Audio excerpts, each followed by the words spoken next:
So, due to things like, well, not things, but the thing, the coronavirus and such, been putting off doing streams, so I'm trying to get back on the horse and all. Plus, I assume a lot of people are kind of home, bored and stuff, and not sure what to do or watch. So, hey, maybe you can watch along as I do something called preschool. So I mentioned before in the last chat that I was going to do something that involved studying, kind of, I guess, upgrade my skill sets for things that I'm either like rusty with or don't feel very comfortable doing. And a lot of the times I tend to do things that I am comfortable with on the stream, and I feel like that sort of stifles my growth, as well as I feel like it's not quite fair to viewers to feel like everyone knows what they're doing when they're watching streams. So I'm going to basically try to revamp my skills and work on things that I'm, like I said, very rusty on, or just don't remember how to do, or never done it before. And I'm gonna go over some fundamentals of things. This includes doing both like drawing or painting. Maybe I learn like a completely new skill set, like I don't really know how to do watercolor and things like that, so maybe I'll do that. And it will bleed into 3D production as well. I am a 3D artist, but I mostly work in environment and prop making, so I think I'd like to practice more on character work, things like that.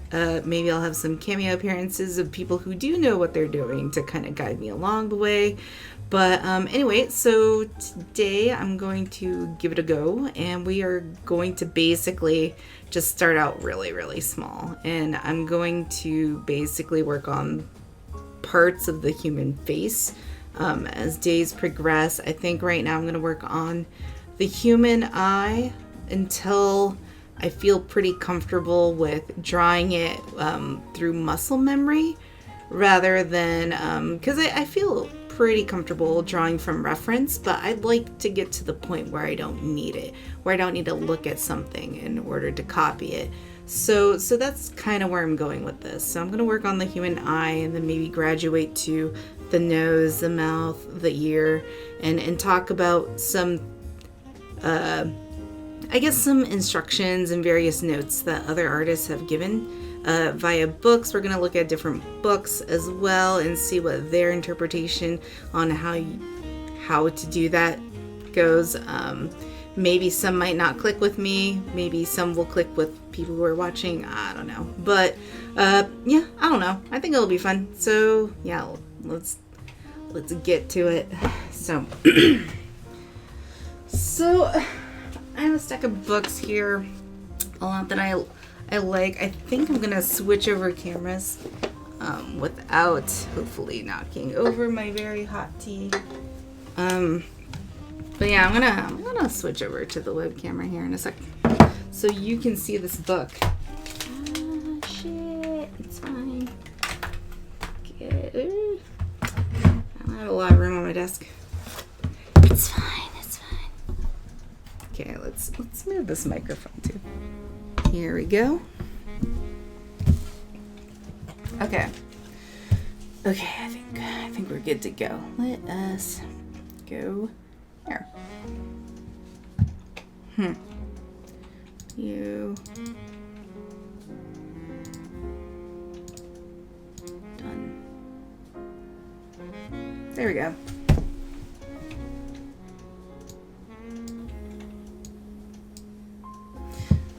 So, fancy new setup. The new setup is basically I'm gonna switch between table view and this Cintiq.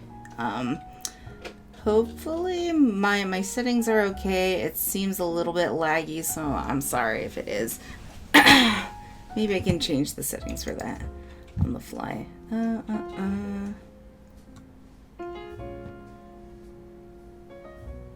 Nope, don't know how to do it. Maybe I'll do it later. I don't know. But let's see. So we also have like a zoom in mode here. But let's zoom back out. So this is called Anatomy for Sculptors. This is a really, really great book. Not just for sculptors, but for any artist that is trying to define the human anatomy. I think it gives great photo reference for people. Boobs. Okay. So for instance, they have real photos of people, then they grayscale it, and then they do outlines in 3D of what those muscle shapes are, and kind of go into how they move. There's a lot of defined skeletal systems and muscle systems, and a lot of great notes on how you would just interpret the shapes in 3D. Whoop, let's try not to get too much nudity, I guess. So let's go over here. So this is the eye portion of it, framing the eye. So I guess I'm gonna go over this. Even though I own these books, I haven't fully read through them. I only kind of just take what I need at the time and then move on. But I think in this point, we should really take a deep dive into them. So again, this is Anatomy for Sculptors, Understanding the Human Figure. I can't really pronounce those names. Uldis, Zarins with Sandis Kondrats. So what's that? Okay, so let's zoom in here. Okay. So the eyeball in the orbit, so this is speaking towards what looks like the skeletal cavity of the human skull. And it has a great note here that apparently where the brow meets that orbit. So I'm gonna reference back to that later down the line. I'm gonna get a pen here so I can point at things. Alright. Let's see. Eyebrows. So it mentions that the eyebrows kind of start at an angle and then they straighten out as far as like the hair goes. And then they work their way down here. Eyebrow changes direction as it runs across the temporal line, sloping down and back towards the ear. Let's see. We have planes of the face here. I guess what it's saying in the planes of the face here is that it's flat in the center of the forehead, and then it starts angling from this point of the eyebrow to the highest point of the eyebrow here, which is this corner, and then it does a second deeper angle once it gets from this point to this point. There's some notes between feminine and masculine eyebrows. It looks like the feminine eyebrow goes pretty high here and then dips out here and also tapers quite a bit, while it looks like the male eyebrow is pretty low and straight and then starts dipping in again. Let's see, and then this is what I mentioned earlier, that the forehead starts angling and then it takes a pretty deep dive, sharp angle downward.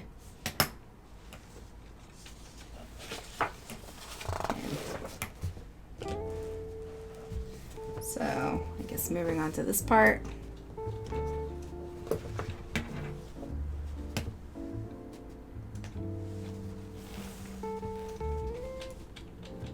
Let's see. So this says all about the eyes. Every eye has its own character. So I think what they're saying is that it's not completely symmetrical and even, that in this case it looks like every eye has just a unique wibble wobble shape of some sort. I wonder, so it looks like the camera is auto. whatever. Autofocusing, maybe we should turn that off. Okay. Okay. Hopefully that's better. Okay. Let's see. Cornea. So it looks like though that all of these still have a taper on the inside, but not necessarily at the end here. This one does. These two don't look like it has it. Although this doesn't really taper too much here. Alright. Okay, looking at here. It says cornea pushes outward and changes the eyelid shape. So they have a sphere here, and then they have another sphere on top of that. So they're saying that the smaller sphere, which represents the cornea slash looks like the iris, is enough volume to make the eyelid itself push outward. So looks like in this case, when the person looks to the left, then the eyelid starts to kind of open and bend towards that angle. Okay, that makes sense. So I guess in the center it wouldn't do that so much, or it would just look symmetrically open. But then when you move over to the left, it would probably bend it open more towards this angle. I'm guessing, of course, if it's going to go to the right, then it's probably going to do the same. It's probably going to stretch this part thin and then open that side a lot more. So, all right, that makes sense. So, okay, in this case, it looks like they're talking about the angles of the face and how that affects the eyes. So of course, eyes are not like flat, that it's going to curve inward. So it looks like you're not going to see much on the side of the face. That makes sense. Let's see. Oh, interesting. Okay, so apparently the iris is 50% the size of the entire, what is this called, sclera, or is it still cornea? But the rest of the eye, I guess. I did not know that. That's good to know. So take that note. 50% is the number for how big the iris is compared to the whole eye itself. Let's see. What is this kind of telling us? I'm not sure how to interpret what this note means.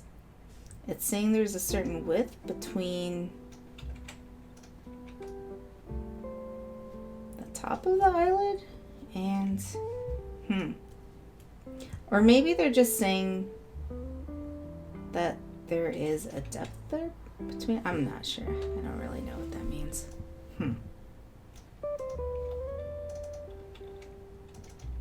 Trying to think. I guess we can get some music going too.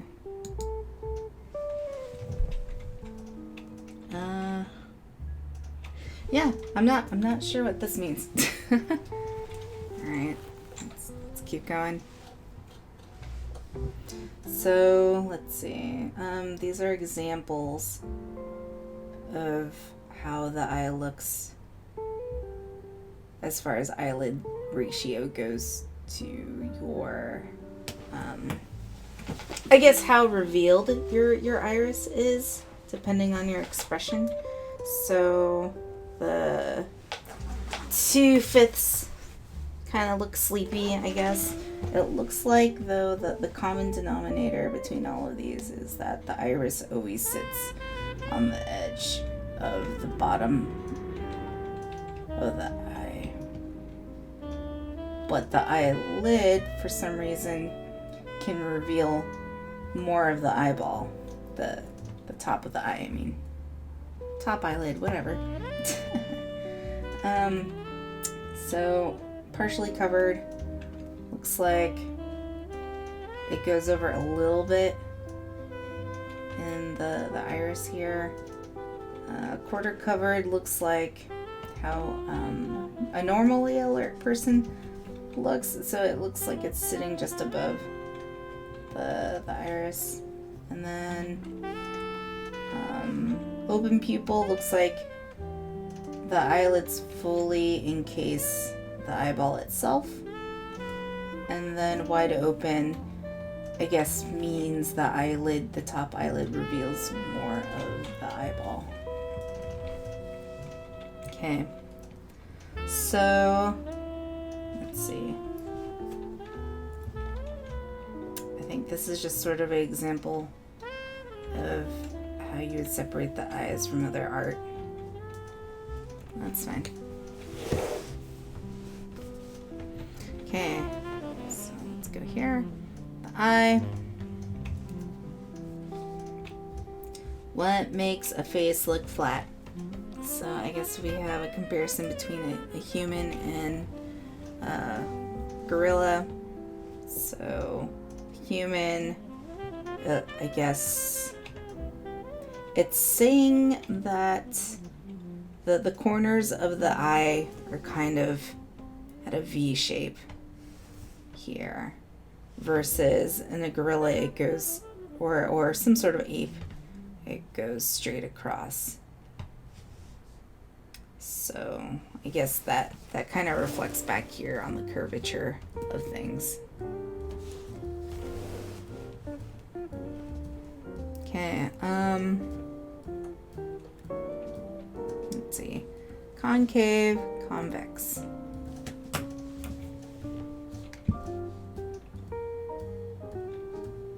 I'm gonna take a second here to see if am I just streaming or am I recording too? Meh, I don't know. Anyway. Okay.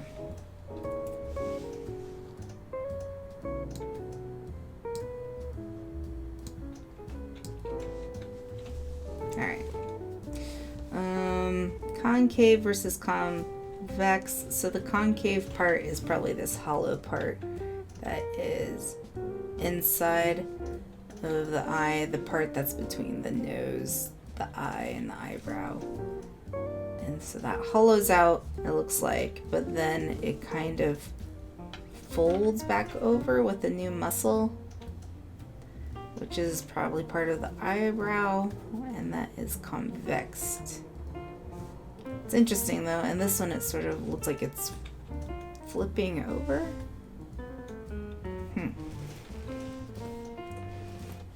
So we have some examples here. There's the eyebrow, so it's saying that this part is the concave part here, and here, and here, and then this is the convex part, that weird fatty muscle. It looks like that's stripping over. It looks like it sits on top of 2/3 of the eyelid and then pulls back towards your temple or something.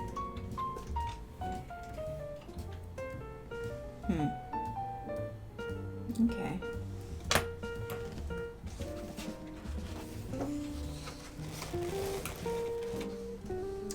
Okay, so blocking out a classical eye on this side, and then eyes come in a variety of shapes. So let's go into these pages. So in this case, it looks like you have your perspective view of wherever your section of your eye is, probably just the flat plane. Then it's reminding us that we need to have some sort of curvature there because of your skull shape, because we are not apes. Okay, got that. It looks like this part is reminding us that it is convexed, and that this part, or excuse me, what is that? Concave. So this part is concave and this part is convexed. And and that this is continuation of that curvature of our skull, I'm guessing. Looks like this is the eyeball itself. And then here we have added in lids. Alright. So this took a huge jump from here to here. Guess we can try to break it down, maybe. So I understand that this ring goes around the eyelid. That it's looks like it starts from here. So this is the center line of the sphere, so it goes from there. But because of this, it doesn't push outward too far. Not sure. And then this part makes sense though, that this part would wrap around there. Oh, I see. So this is convex because this is actually pretty level going out. But because the eyeball kind of turns in, it's creating such a huge dent in it. Maybe? Let's move on. Okay. Eyes in a variety of shapes. Okay, so we have female versus male. You can check that out. Looks like this woman has a very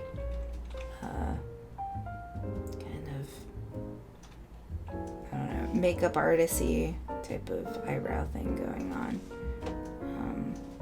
This guy's eyebrow, where does that start? So, from what I gather, it looks like the eyebrow kind of starts when you go straight up from the tear duct. And it looks like for this guy, the brow ends straight across from here, while her it like slopes upward. But you can definitely see that muscle here that just goes straight across versus like the woman's that goes really high up. Let's see if there's commonalities between these ones and these ones. Oh, this is a baby and a child. I see. Okay, so baby, there's like barely any concaveness here.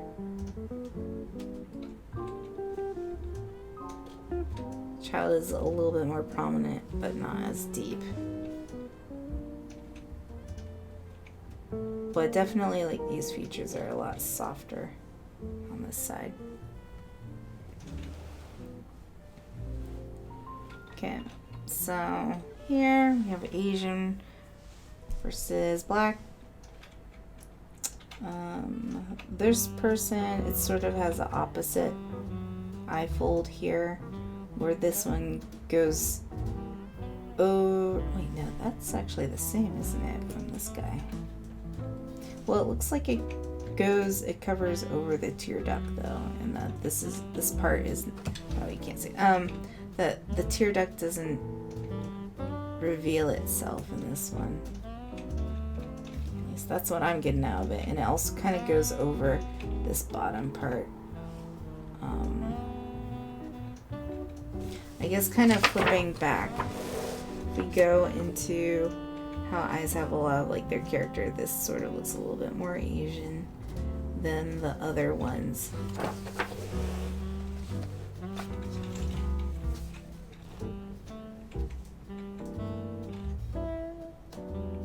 Let's see. This one, I do feel like the eyelid has a little bit more volume than the other ones. It's a lot more defined between like the convex muscle that overlaps it.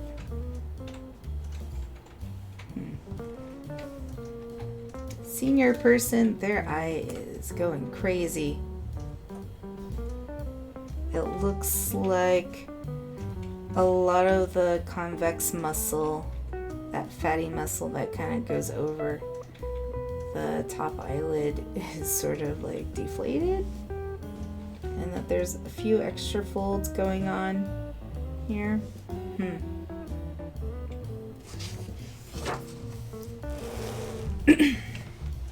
Okay, so it looks like we have a lot of references here. Eye movements.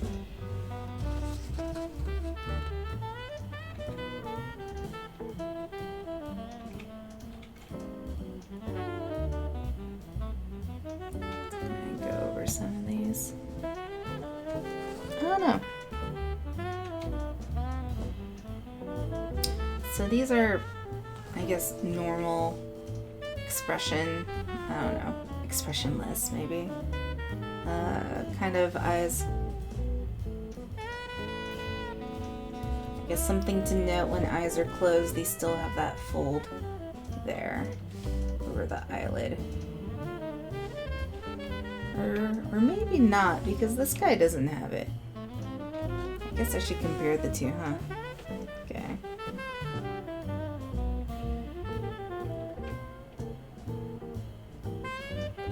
So this one has a fold across her eyelid when her eyes are closed, but this guy does not. So I guess it's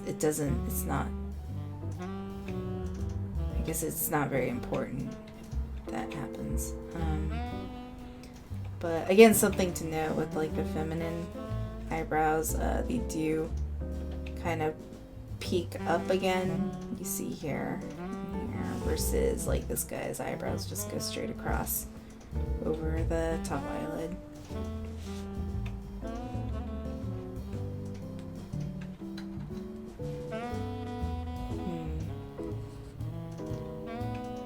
So I think because of that, that's why her expression is a little bit more crazy looking when she tries to straighten it out.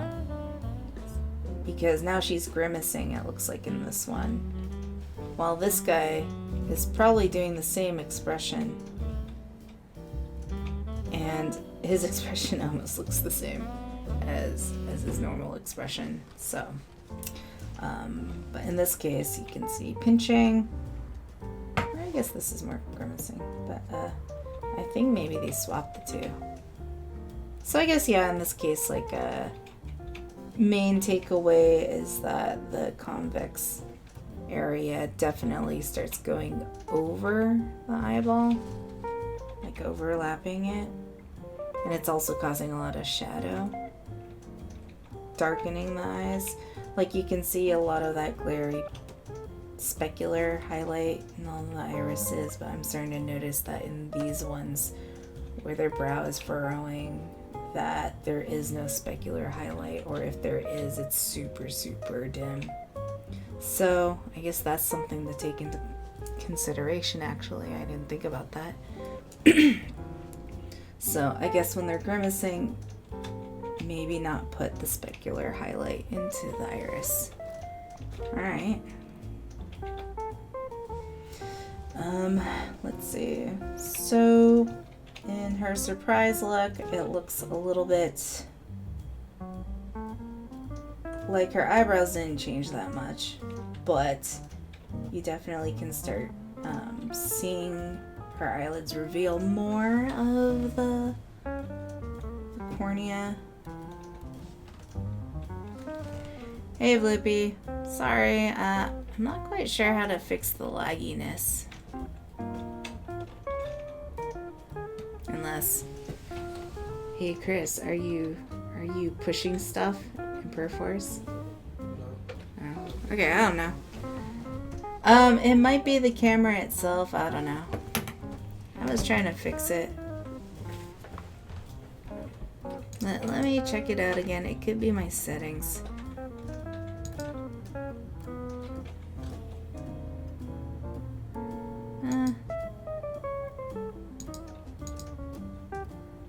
Buffering.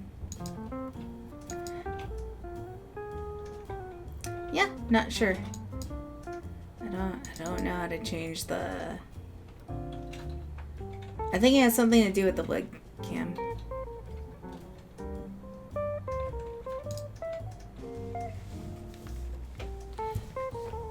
Is the audio lagging too?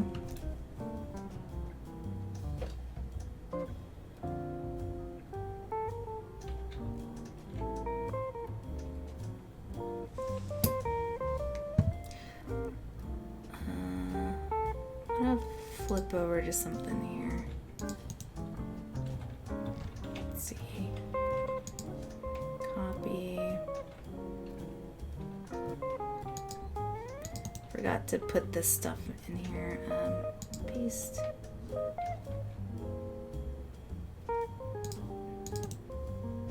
Paste.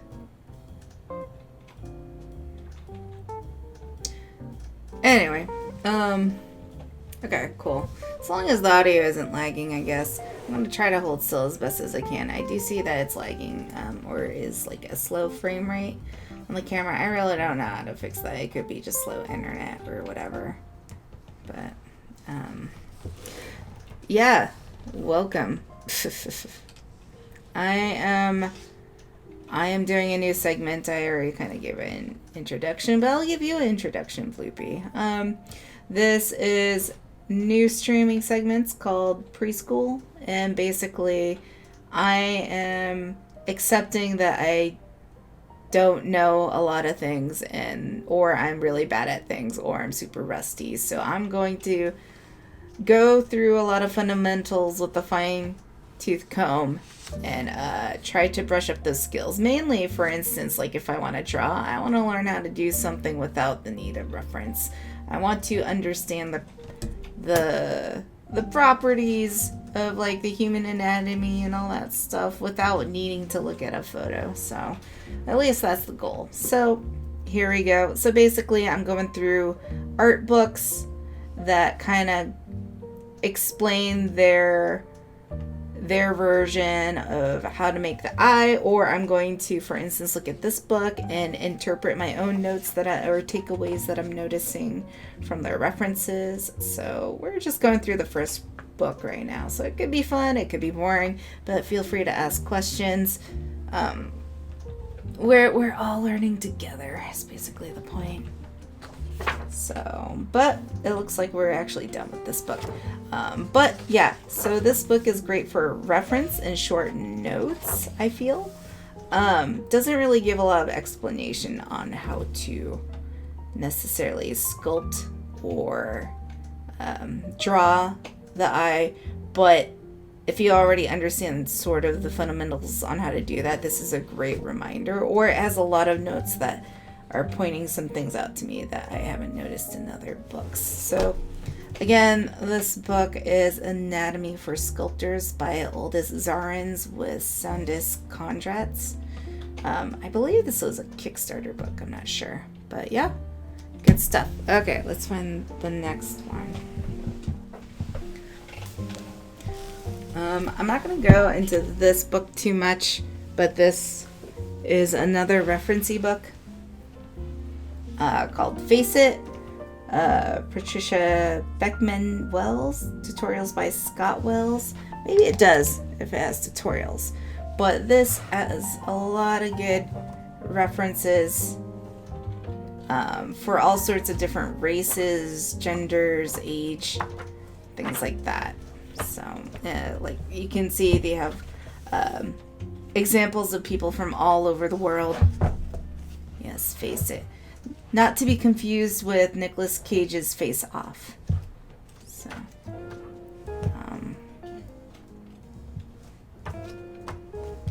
it looks like they have some 3D tutorials in here. I mean, that's what it means.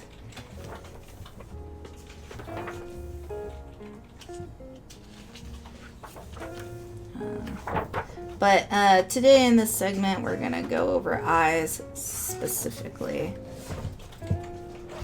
So, I don't think it has much explanation on the eyes. But, yeah, we can definitely use this as practice reference to kind of practice people from different ethnic backgrounds and stuff like that. So, I think the they also have ethnicity claims here. You can't really see it because it's a bit blown out from the light, but this says that this woman is basically half German, half Korean. And you have this woman who is Chinese. And this woman is part Filipino, Spanish, and Chinese. So a lot of cool stuff in here. We'll look at this guy. So this guy is part African, French, American Indian, and Caribbean. So some other people randomly. We'll look at this guy. So this guy is African American and Iranian. So, yep. So that is Face It. Here we go. A visual reference for multi-ethnic facial modeling.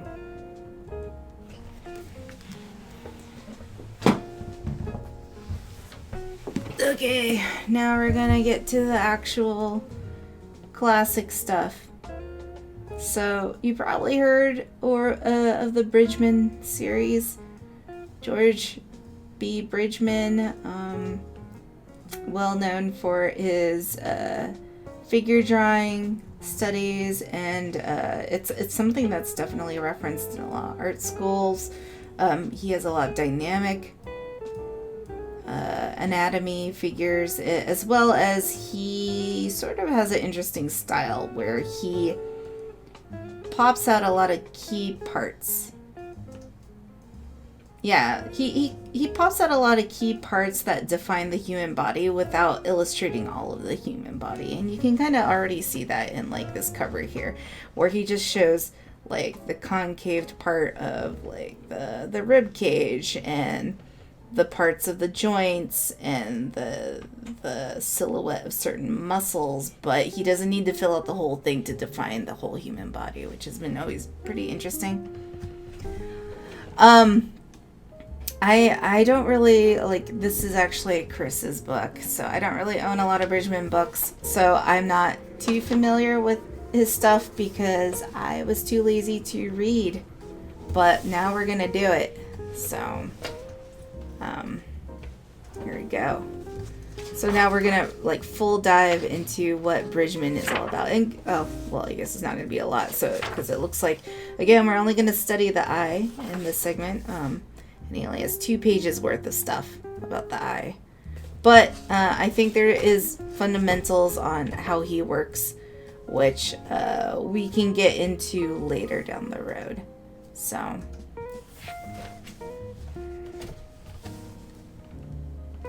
boop. Okay. So reading along if you guys want. I don't know. Okay. So above the eye socket or orbit, the frontal bone is buttressed and of double thickness. Okay. So the orbital is this, and the eye socket is inside. Oh, it's the both. It's both. Okay, so the frontal bone is this, and it is double thickness. The cheekbones beneath are reinforced, and the entire bony structure surrounding the eye is designed to protect this vulnerable and expressive feature of the face. The eye, cushioned in fat, rests in a socket. In shape, the eyeball is somewhat round. Its exposed portion consists of pupil, iris, cornea, and the white of the eye.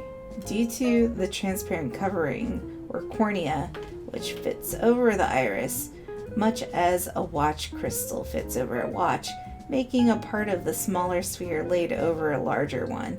The eye is slightly projected in front. So we kind of went over that in the previous book, where it sort of looked like a sphere within a sphere, but I think this is what that demonstrates right here. So even though it's a circle, there's still a little bit like a secondary circle that represents the iris with the cornea wrapped over it.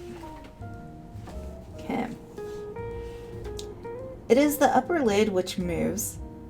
So the upper lid moves, not the lower one, I guess. Well, that's not true. I don't know. Anyway, its curtain, when closed, is drawn smooth over the eye. When open, its lower part follows the curve of the eyeball, like the roll top of a desk, folding in beneath the upper part and leaving a wrinkle to mark the fold.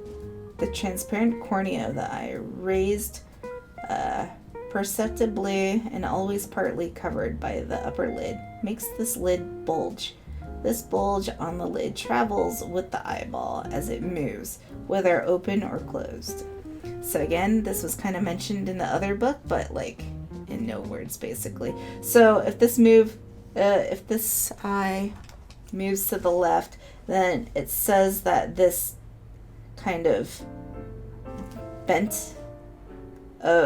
bending of the eyelid will follow wherever the pupil is. So you can see that if the pupil's looking left, it's going to bend that fold towards the left. If it looks right, it's going to bend it to the right. So that's what this is saying. Cool.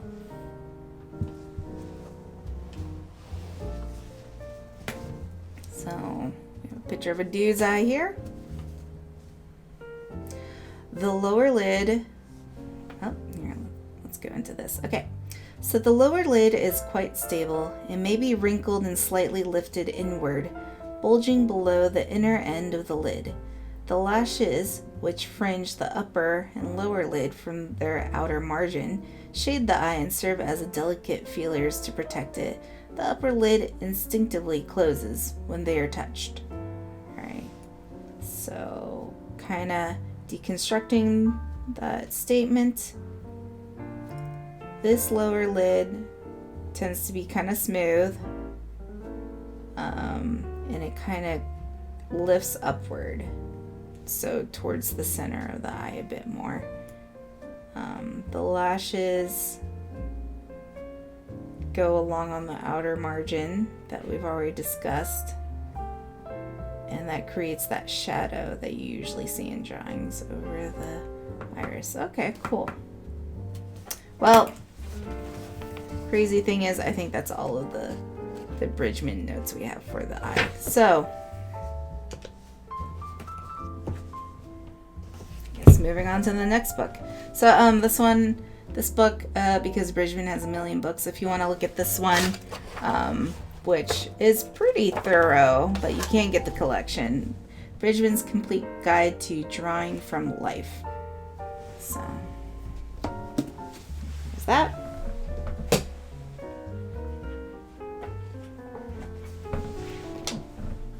And we have a few more books here. So we have this one, Drawing the Head and Figure, by Jack Hamm. This is another one of Chris' books that I have not seen before, so I'm gonna give this one a go. This looks a little bit more like a classic illustrator.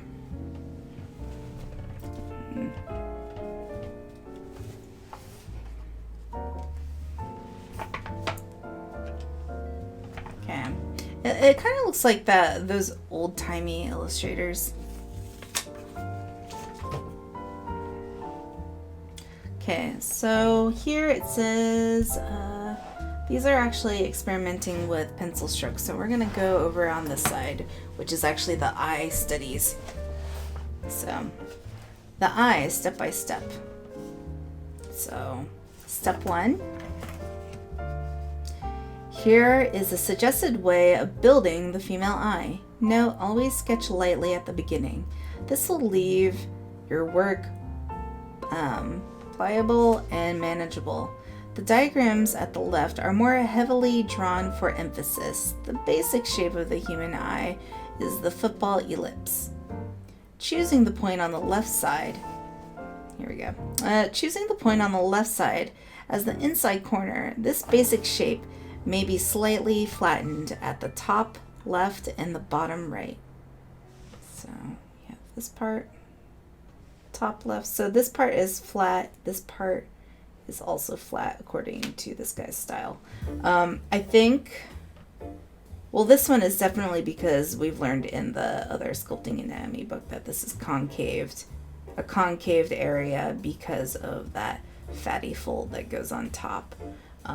This area, I think, flattens out probably because, as we saw again in the first book that we were looking at, that at this point the head curves in so much that it starts to kind of stretch sideways, like at a higher angle. So I think that's why it's stretching. My interpretation of that. So right now, I guess we're kind of adding what we've learned all together as I'm going about this. So, let's see. 3, the outer or right corner may be lifted a little above the original center line. This is optional. 4, the inner area at the top left often is bowed in. Again, this is optional. So they're talking about dipping this in. Now, upon this foundation, add several sweeping lashes at the top right. Sketch in shorter lashes in abbreviated clusters at the bottom right. Add a light second line parallel to this slash line. This defines the thickness of the lower lid. Begin to minimize lower left outline. This is a fadeaway portion which will keep the eye from looking too hard and unnatural. So they're probably saying because there's that inner lid edge that is exposed. That's what he's kind of making here. Decide on direction of gaze and put in outer iris edge with inner pupil outline.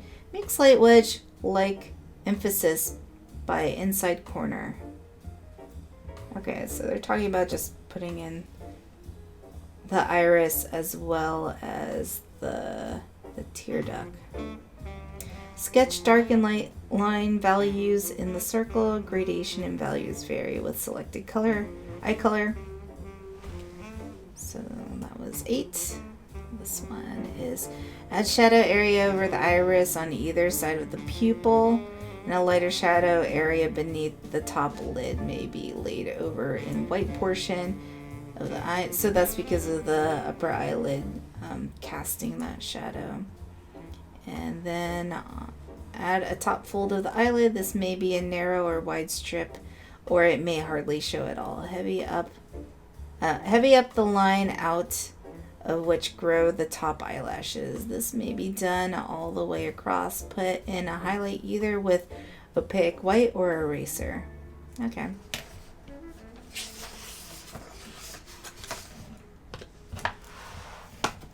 So now we're going, looks like a little bit more in detail about the eye. All right. Let's read all these notes. Pointers in drawing the eye. So, maybe we'll zoom up again. Sorry if this isn't very clear.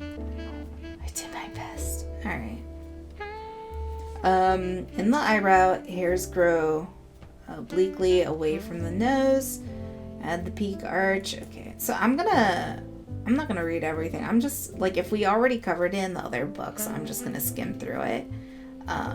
But at least you'll know what information this book has to offer if you feel like it can offer a more completed series of information versus the other ones. So again, it talks about the cornea as being a second sphere that kind of caps off the rest of the eye. Bright light stimulates circular fibers in the iris and constricts the pupils, and dark pupils get larger. Okay. So, margin of the upper lid round off here, margin lower lid squares off here, and usually shows especially from midway to outside. So So they're saying this is round, this is straight.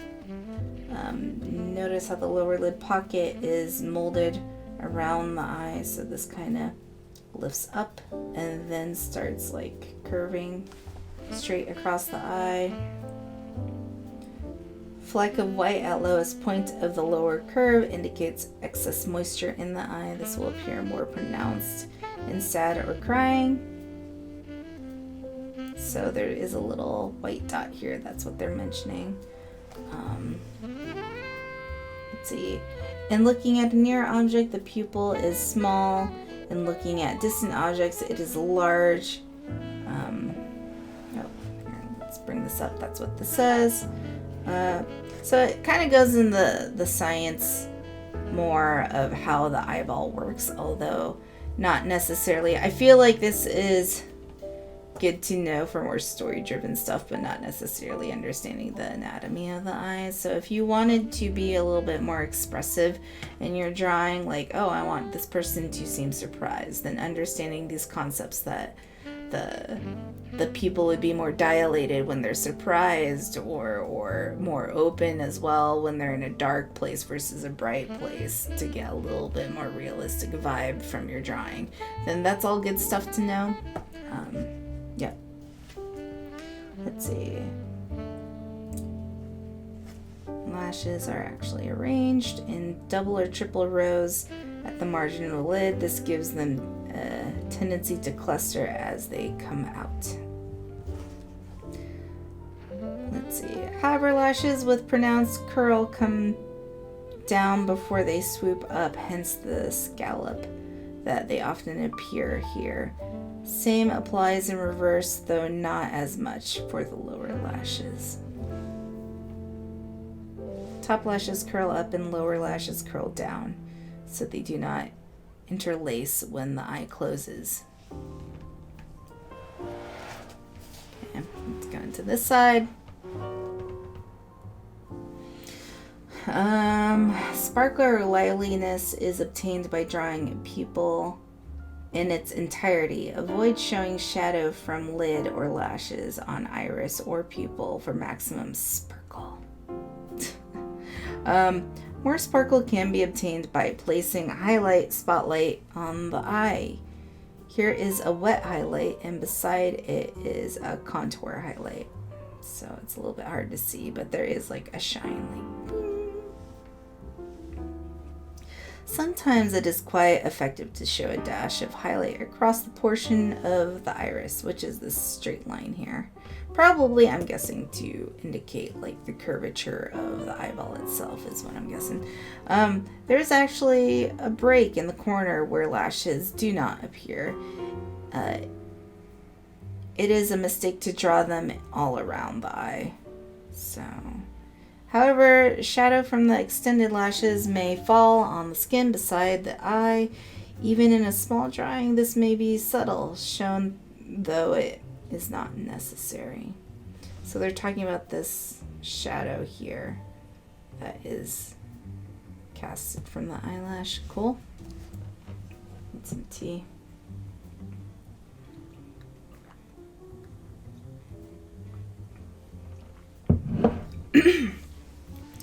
All right. Whenever the mouth is laughing, position the lower lid pushes up, covering part of the iris. That's good to know. So this book so far is the only book that has that we've gone over has talked about why the eye might be a different shape during certain situations, environmentally or emotionally. So that's good.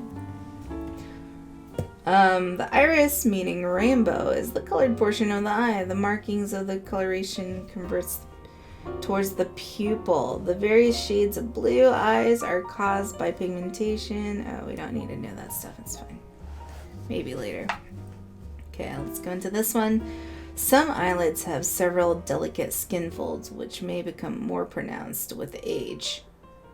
So we saw that in the other book where that one person, the senior, the senior's eye was very like deflated as far as like the muscles around their eye went. The natural color of the lids may be somewhat darker than surrounding flesh. As the eye is opened, most of the upper lid is withdrawn in a deeper fold here, which they're talking about this one, this top one. An eye focused downward will appear elliptical. The eyeball starts to turn under as it points its lens at its intended subject. Okay. The margin of the lower lid is really thinner than that of the upper lid. It shows more because it is moist and slick and catches light readily. Okay. This is something called the eye wheel. Let's see. Making an eye wheel can be interesting experiment. Simply cut a circle in drawing paper and lay it over another sheet. Mark off the cheek lines so that they register when the wheel is revolving. Be sure the features come within the triangle. Blah, blah, blah, 5, 12. So I guess it's just spinning eyes over a face or something. And see how that looks.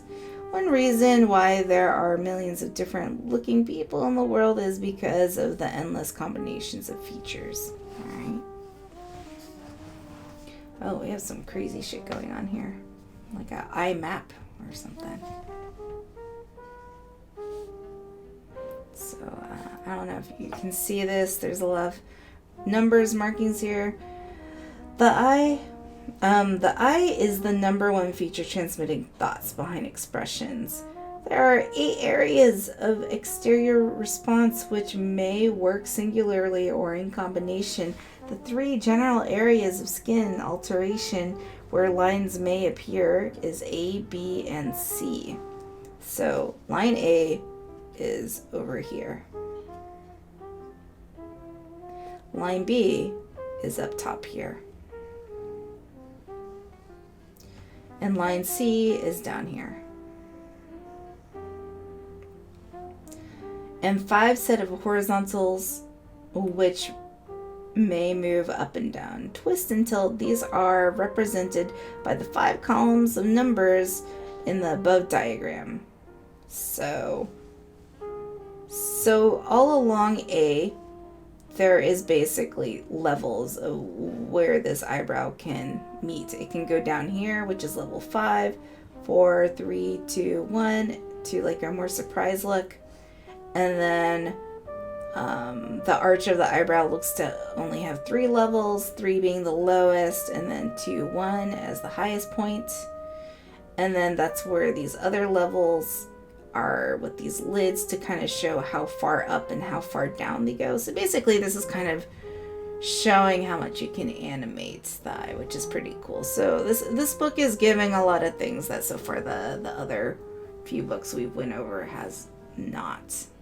So anyway, that seems to be the eye portion of this book. Again, this is Drawing the Head and Figure by Jack Hamm.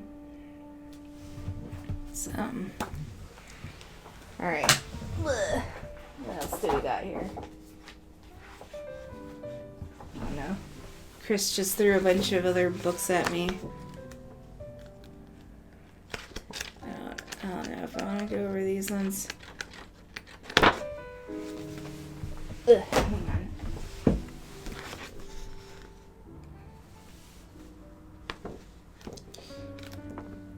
What do you mean? I like it. Anyway, let's see. Well, I mean, we could look at this book that he just kind of passed. This looks like something you get at Michael's. This is Faces Learn to Draw Step by Step by Walter Foster. And looks like we have children eyes.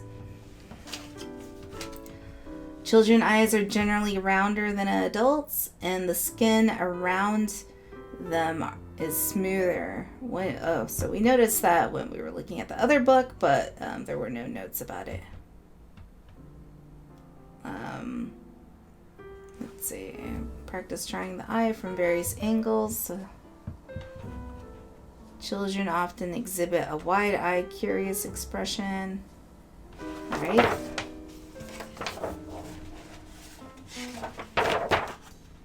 Here's adult eyes.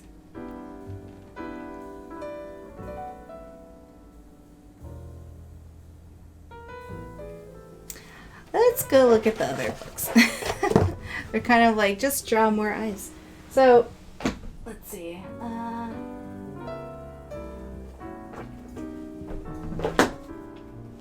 So we have like 3 more books here I want to go over. We can start drawing. So this one is Figure Drawing, Design, and Invention by Michael Hampton. So here's the eye segment.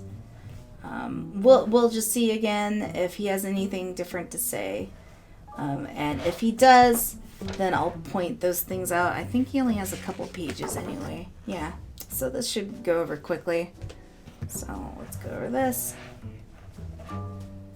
So in this book, it says, these pages contain example drawings of form, placement, and planes of the eyes. When drawing the eye, always begin by describing the sphere of the eye and where it sits within the socket. It is most important to give the eye its context before going right into the highlight. When describing the eyelids, be sure to think of them as wrapping lines. The lid should feel as if they travel across and around, underlining the eye. And then this says, notice that the design of the eyelids is asymmetrical, exactly like a gesture line developed in Chapter 1. The upper eyelid will always have a higher curve closer towards the nose, and the lower lid will drop further from the nose.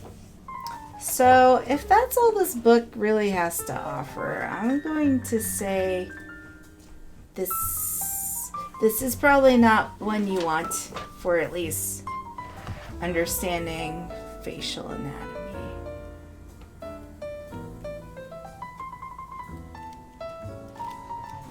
I mean, it has a lot of good example sketches in here for other things, so maybe we'll go into that as we're going into our other fundamentals, but this really wasn't helpful, if I'm being honest. But yeah, so this is Figure Drawing, Design, and Invention by Michael Hampton. Maybe look into the other books first. That's what I have to say about that. Okay.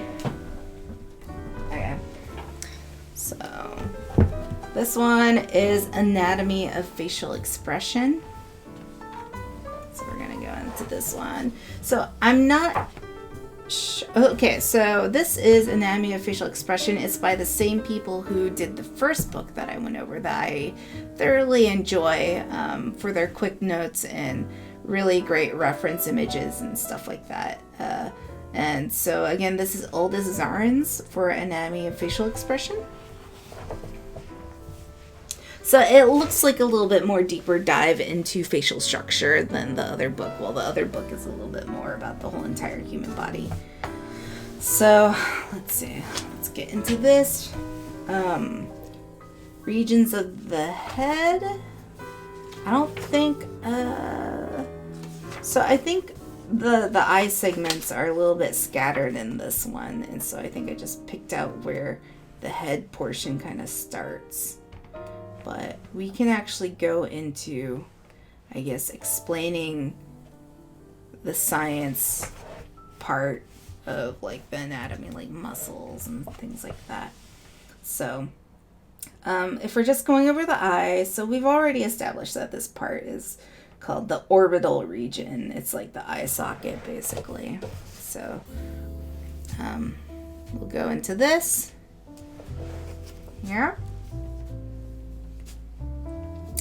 So let's see, I need like a pointer instead of a pen, like a chopstick or something. Anyway, so let's see, part 1, where is that? That is the Infraorbital triangle. So this is basically the cheekbone here. It's this whole orange section. Infraorbital triangle. It's sort of like a big ass teardrop shape that goes from the tear duct and then around the nose, the nostril, and then over the cheekbone, like that. Infraorbital triangle. Okay. Let's look for 2. So this is the supraorbital area. It's that fatty part that I keep calling the fatty part, or the convex part. But it's the convex area. It looks like that hangs off of the eyebrow, or is kind of partially part of the eyebrow. That kind of sits on top of your upper eyelid. It's this green part here. It's also over here. So again, infraorbital triangle, supraorbital area. Infraorbital triangle, supraorbital area. Cool. 3 is the upper eyelid. That's easy. It's this part. And then the orange part. And then 4 is the lower eyelid, which is down here. So again, we're going to kind of keep remembering what these things are called. So infraorbital and then supraorbital. Infra, supra. So, and then upper eyelid, lower eyelid. Okay, so then we have the actual kind of eye sockety part, the part that's like over the cheekbone. And so it's getting into 5, which is infraorbital area, which is this, I guess. It's the part that kind of blends the supra into the cheek. And then 6, which is that, so you've probably seen that indentation between your lower eyelid and like your eye socket, and that part apparently is called the infraorbital sulcus. I was gonna call it succulus, but that's not right. Okay, so this is infraorbital now I have succulus stuck in my head. Shit. All right, infraorbital sulcus. All right, you see this a lot. Basically, it's what causes like the bags under your eyes, I think. That's good to know. Okay, so this part, infraorbital triangle, it's this whole section here. Supraorbital area, which is the green fatty part. Upper eyelid is the orange part. Lower eyelid, which is this greenish part. Infraorbital area, which is this flattening out outside part. Infraorbital sulcus, which is this indentation. And then 7 is the tear trough. So it's that bone that's kind of there. So how do we remember these? Let's figure out good ways to remember this. Okay, so infraorbital triangle. I guess you can think of like Spawn or Deadpool and how there's that triangle. So infraorbital triangle, and it's in front of your face, in front of the orbital of your eye. Sure, we'll just call it that. And then supra, we'll remember that because it's super fatty. Sure, super fatty, chunky boy here. Upper and lower, I think we all get. Let's see. Infraorbital area, I think, is just thinking of a flattened out area. Infraorbital sulcus, I'm not sure how we can remember sulcus Maybe when you're sulking, this deepens, so you can think about that. So sulcus, yeah. And then tear trough, I think that'll be easier to remember. It's like where your tears kind of, so like when you're crying, because I know I do that a lot in the shower, it like mine always like sort of hang out here until it fills up and then spills over into your cheeks. So I think that tear trough works like a water trough. All right. So we got it, right? We got it.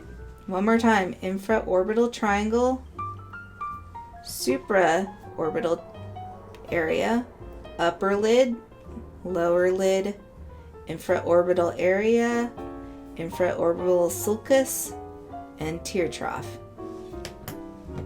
Cool. All right. Watch me forget about it right after we turn this page. So, do we need to go over this? We can go over expressions at some other point. I think forehead stuff is more expression based.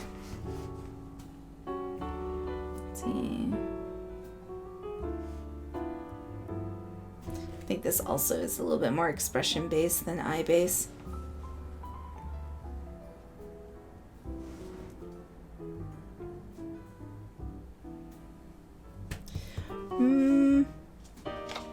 I'll think about going over this one.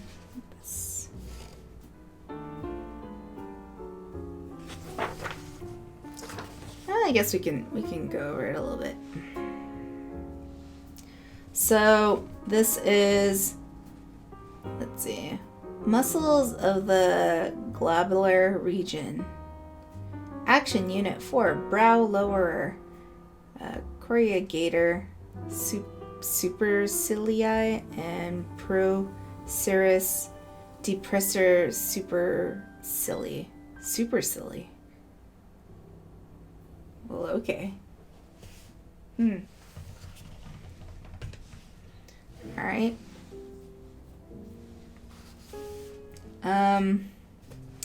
So it says in this part here, sorry for all the moving back and forth. The corrugator and depressor supercilii, and it's either supercilii or supercilii. I'm not sure. Or supercilii. I don't know. Supercilii. Fuck. Whatever. Pulls the eyebrows together and downwards, partly covering the upper eyelid, creating vertical wrinkles between the eyebrows. And because the eyebrows move down, it makes superciliary arches more visible. Let's see.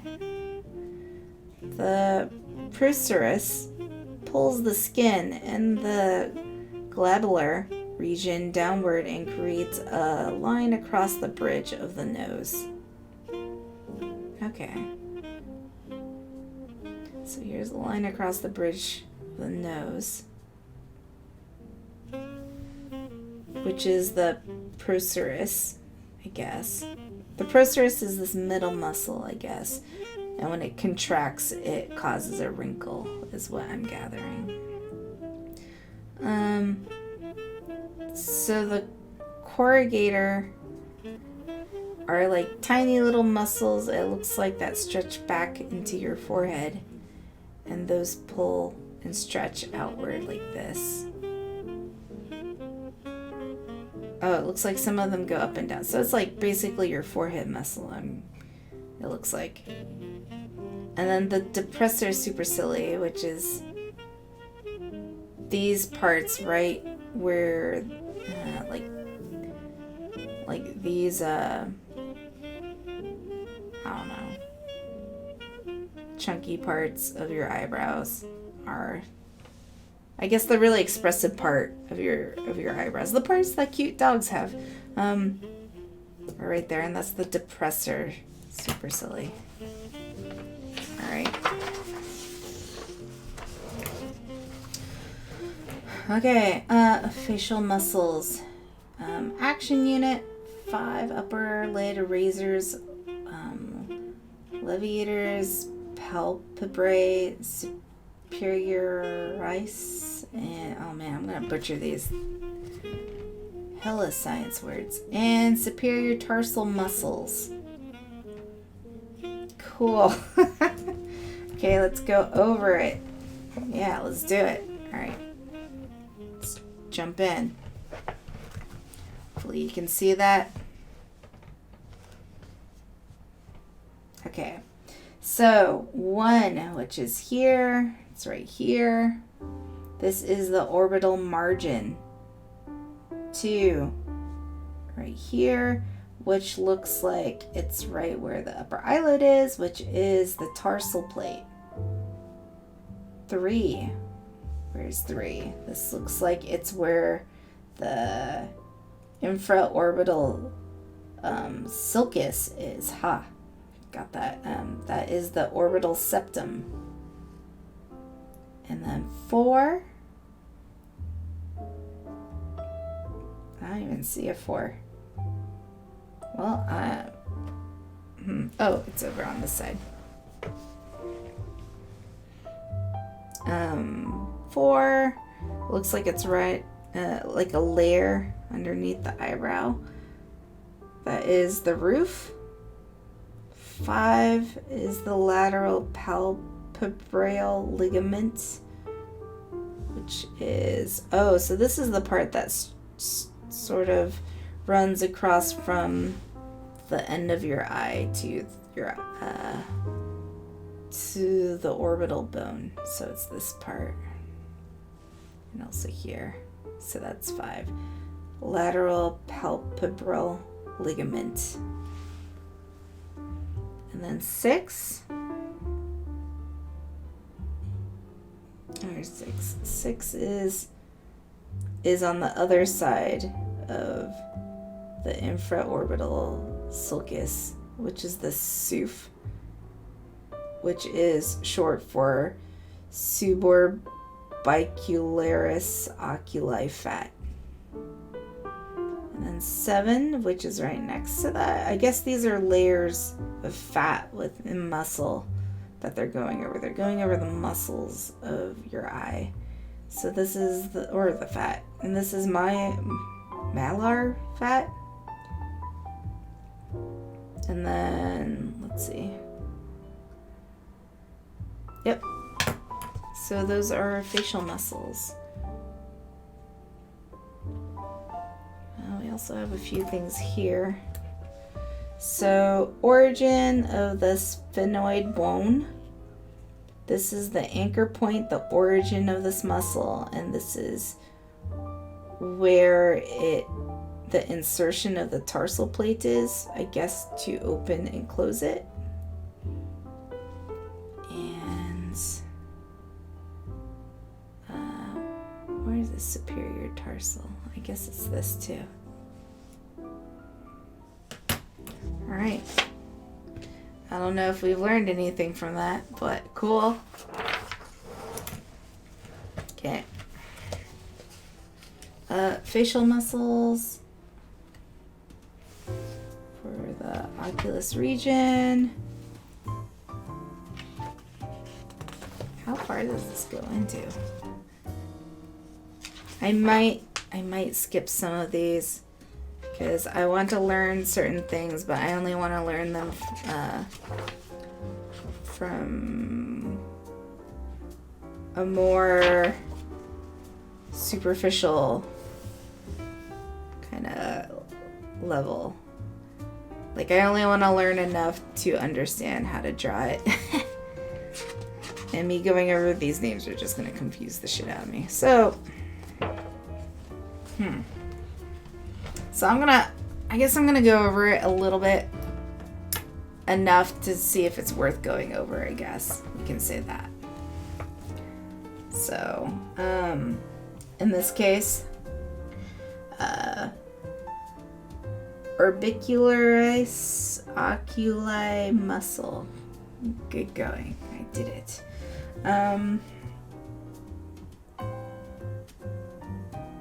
So that is basically these muscles that wrap around here. It looks like there's 3 different ones. There's one that that works the lower eyelid. There's another one that is basically that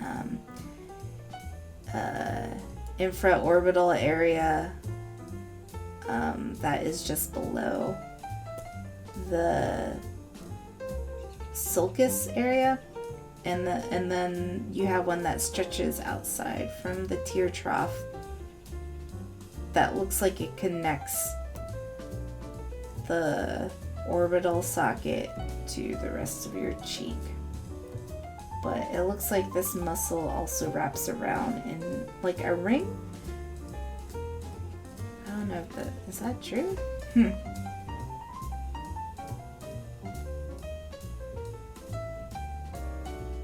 That's a good one. So let's see. So in here in this book, it kind of demonstrates where the muscles are connected into the bone, which you can't really see, but it's like right here.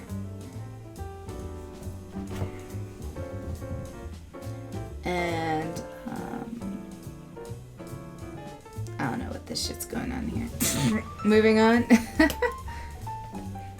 Let's see. Action Unit 6. Upper lid razor, cheek razor, and lid compressor. Oh, that would be good to know. Okay, let's go over this stuff then. Okay, so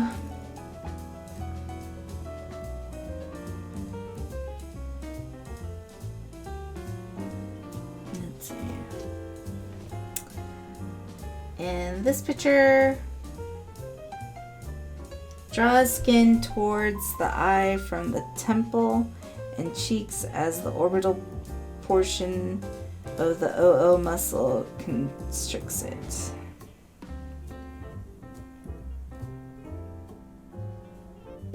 Action Unit 6. Okay. So, let's see. A narrows the eye aperture. B bags or wrinkles the skin below the eye. C pushes the eye cover fold down. D raises the cheek upward.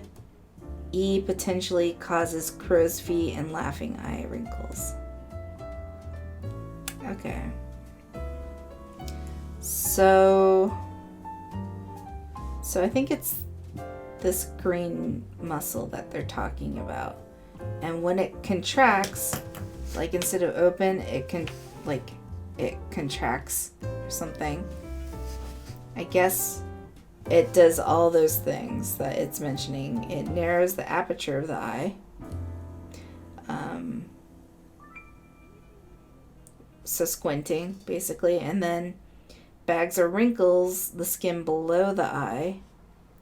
So if we look here, you can see like crow's feet and crow's feet, and it sort of wrinkles this area and pushes also the lower eyelid up.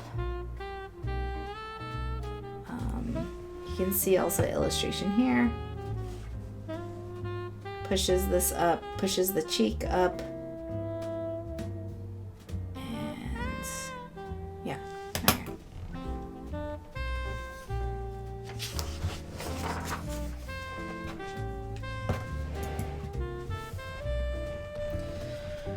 Muscles of the orbital region. Okay. So, in this case,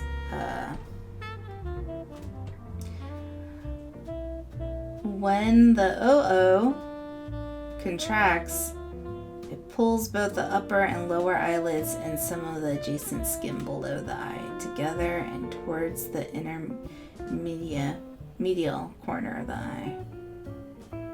The appearance changes due to the action of the AU7, the Action Unit 7, which is the lid tightener.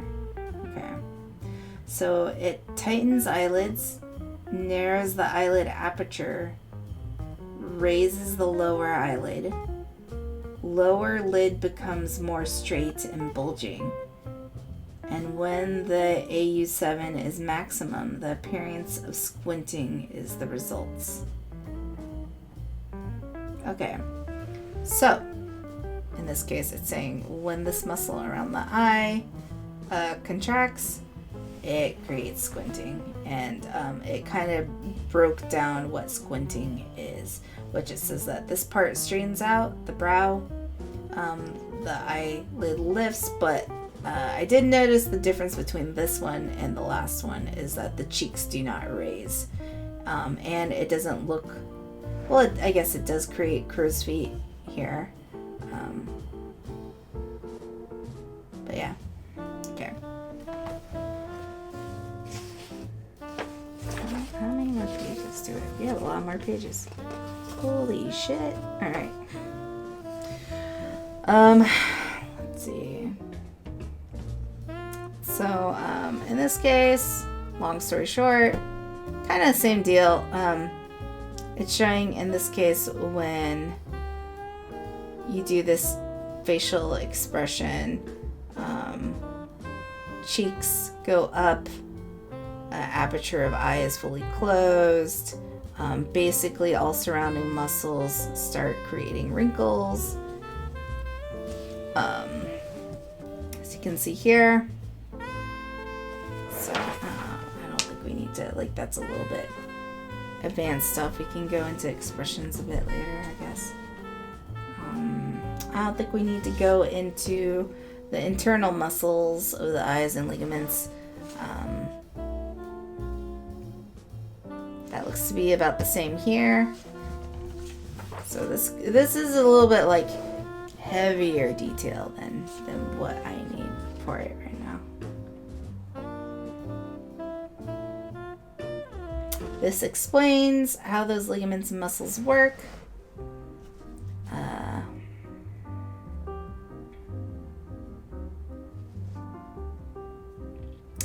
And then this is explaining the thing that we've seen in most of the books that we've gone over, that when you look to the left, your eyelid stretches towards your iris of whatever direction it's moving. Okay.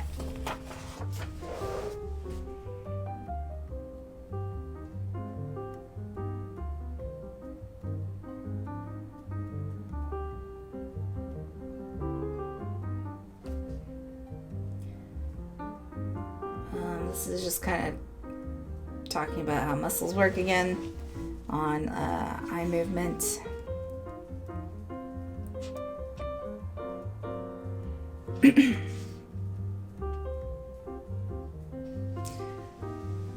This kind of just adds to that when you look up, it will stretch your eyelid wider, which is self-explanatory to me.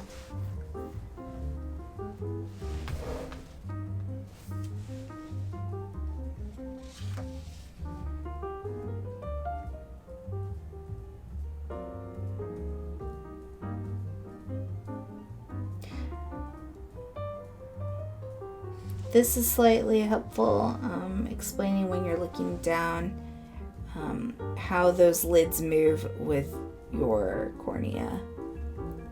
That it sort of dips it in, like this becomes, the lower lid becomes more compressed, and the upper lid becomes more exposed and drawn down for that. And it kind of gives looking straight versus looking down.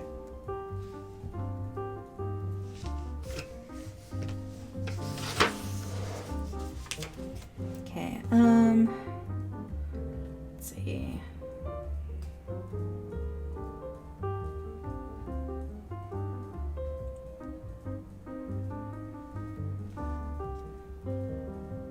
This is just talking about muscle reaction moving across the skull.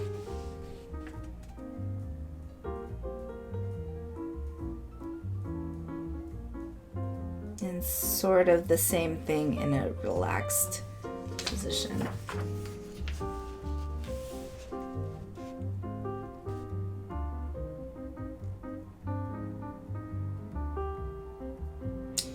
So a little bit more, slightly more detailed explanation about that slant of, let's see, the slant of your upper eyelid and your lower eyelid and how that moves depending on where your iris is looking. So versus left and right, now it's kind of going into other axis, which is like downward, so that angle starts tipping a bit versus just shifting left or right. So that's a little bit more in depth, and we can see that also in this expression here, that this person is looking up, so this has stretched farther up. But I think that was a bit more self-explanatory, but it's good that it's there, at least if you did wonder if that was the case. So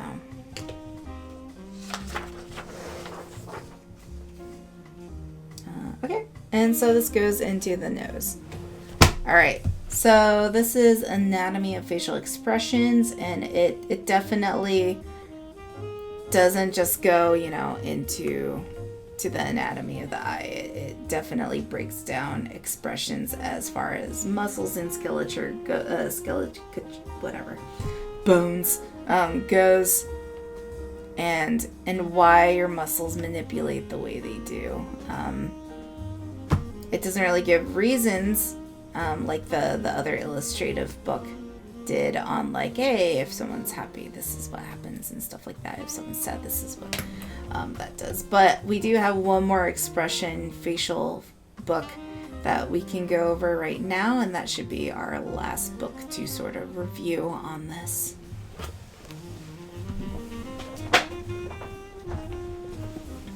Skadoosh. So this is a book I bought a long time ago, but I was too lazy to actually deep dive read. This is, there's a cover to it, but I took it off because it kept bending. But it's facial. There we go. This is Facial Expressions: The Artist's Complete Guide to Facial Expressions, by Faigin. Okay, so.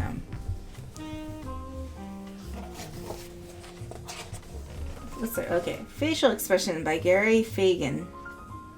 Brr. Some tea.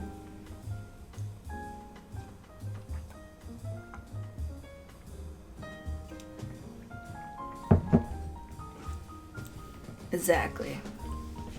Okay, so I marked where the eyes are. So there's a lot more text in here. So bear with me if I go a bit silent, because I don't want to just run out of voice reading all this stuff if it's just repeated. But if you want to see what other things this book has to offer, it breaks down a lot of facial features for giving expression, if that wasn't obvious by the title. But as you can tell, the difference between this book and other how to draw a face book, all of these facial features are very dynamic. People are very upset in this book. It's a crying child. Yeah, very, very upset. So, all right. So we're going to look at these lovely pictures and go over the eye. Let's see. Since there's no images here, maybe I'll just read, because I can't just scan it. The eye is both the most important feature and the most difficult one to draw. Students fuss over the rendering of the eye in their drawings, and they're right. A poorly drawn eye will make an otherwise tolerable portrait.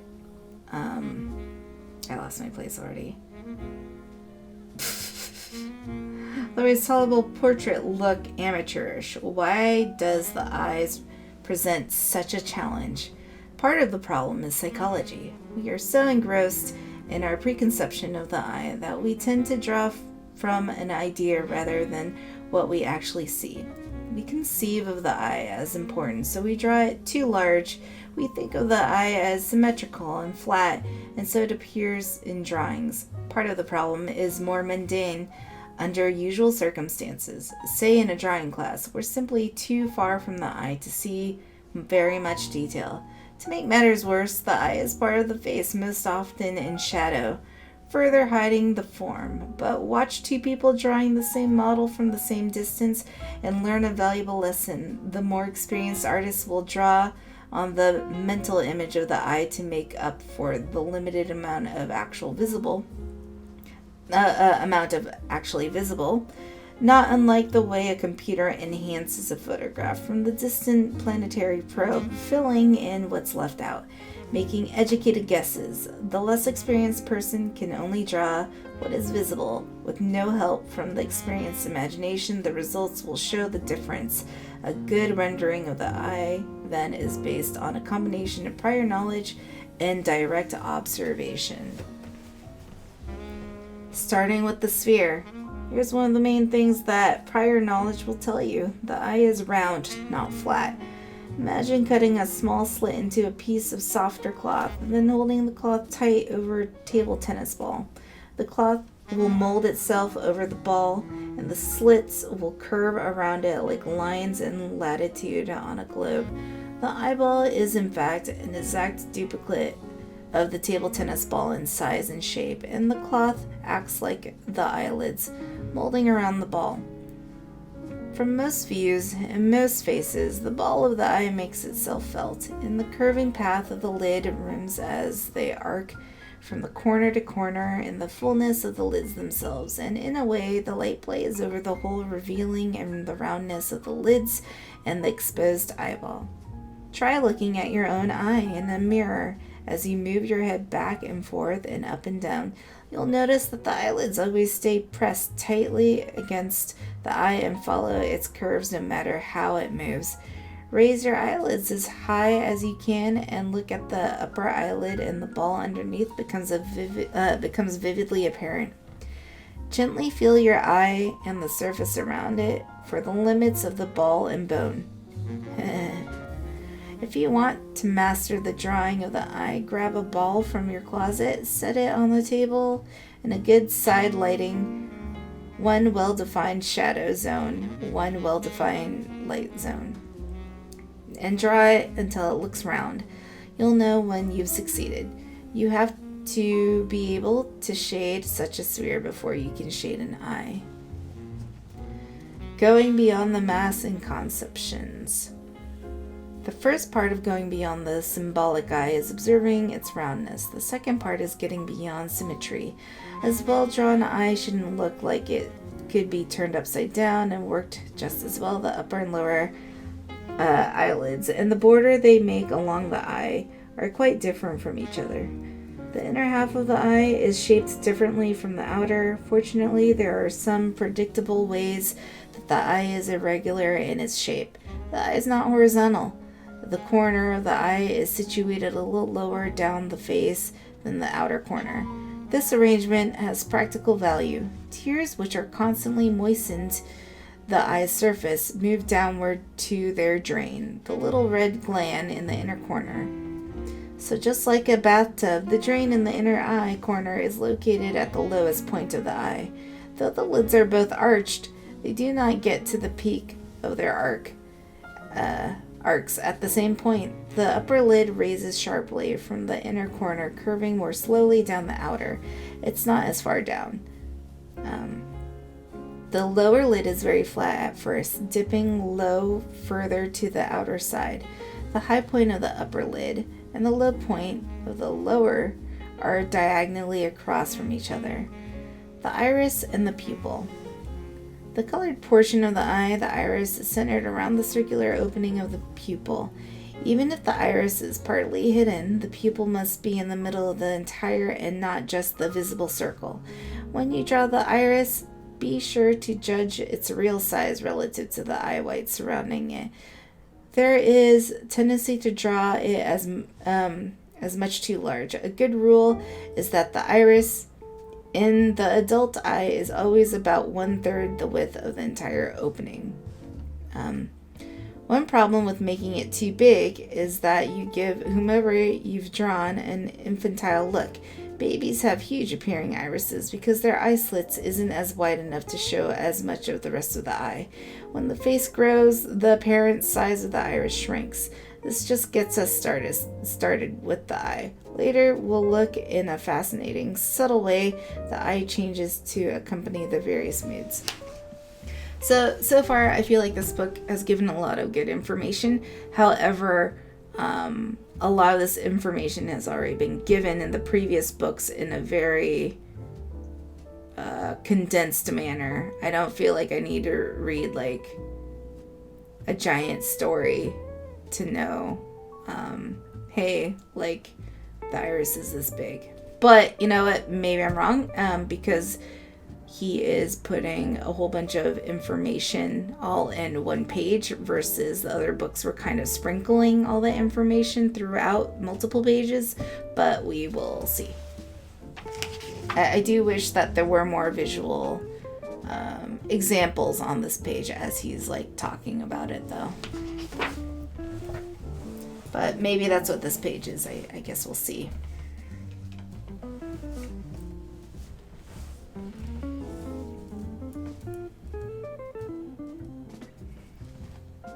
So this is the part where I might go a little bit quiet because I'm going to read over stuff before actually seeing it to see if it's worth mentioning.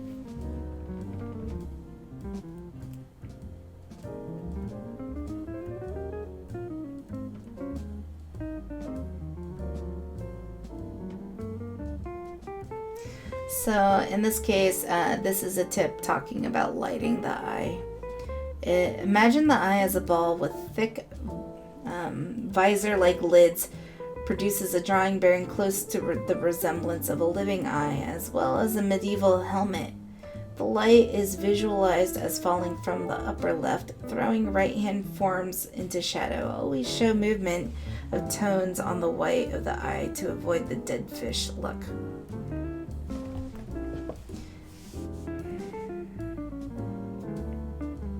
So in this case, it's talking about the cast shadow that is created by the upper eyelid. But again, it seems like he says it in a lot more words than necessary, I feel. But I guess they're just being thorough. But I'm not a big reader. I'm too impatient. So when I see a wall of text, it kind of dissuades me from like going over it.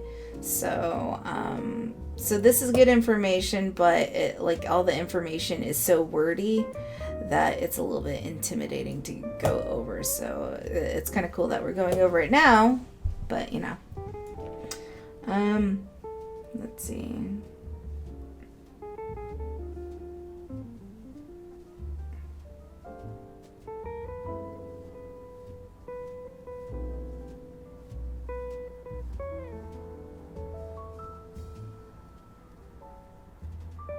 Okay, the stuff we already went over in some of the other books.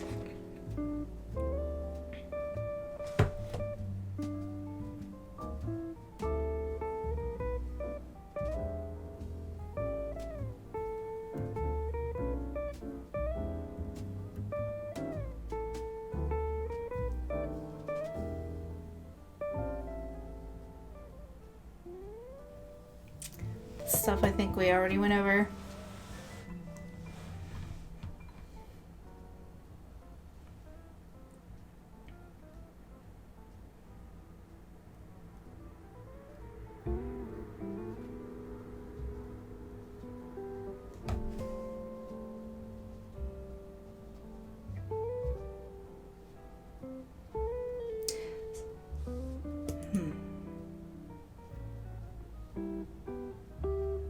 So this stuff is kind of going over the muscles, but definitely not as detailed as the last book we went over.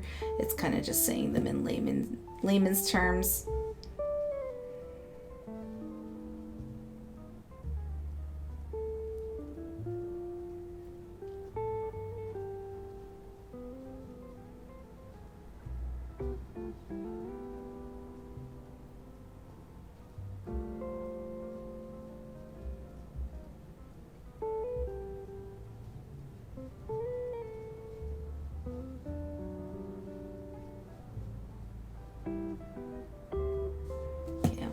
over that stuff.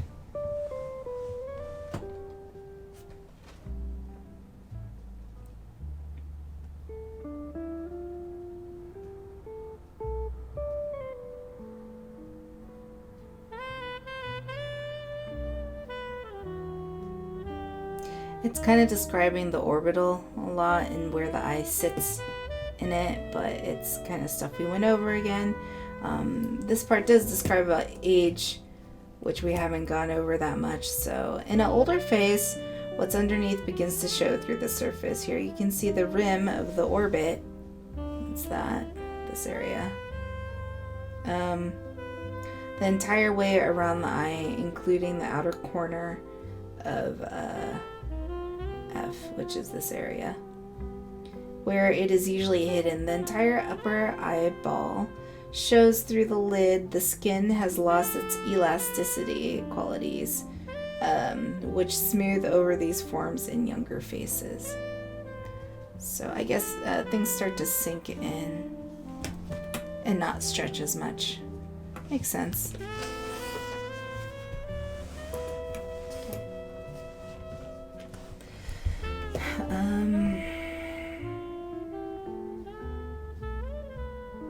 So the circle represents the eyeball, most of which is hidden within the eye socket. The exposure of the eye in the profile is very narrow. Beginners tend to extend the eye corner too deeply towards the ear. Note that the relative curvature of the lids, the upper lid is more arched, and because of its thickness, extends farthest beyond the eyeball. The lower lid is thinner and flatter, closer to being horizontal.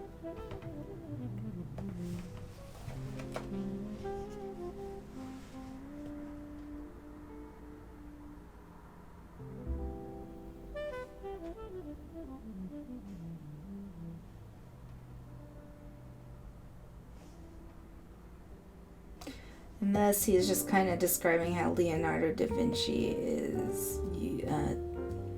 is demonstrating what he just mentioned.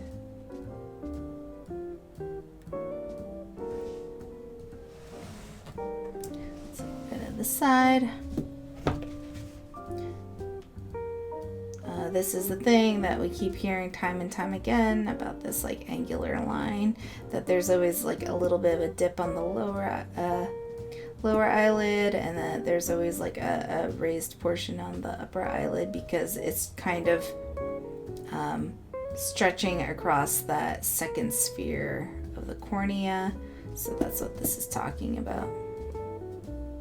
And then this is just a paragraph saying that the pupil is in the center of the iris. So.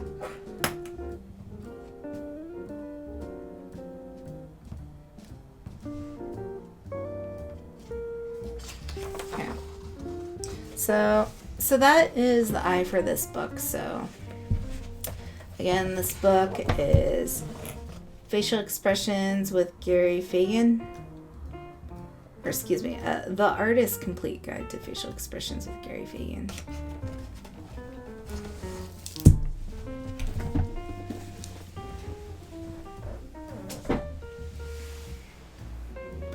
Whew.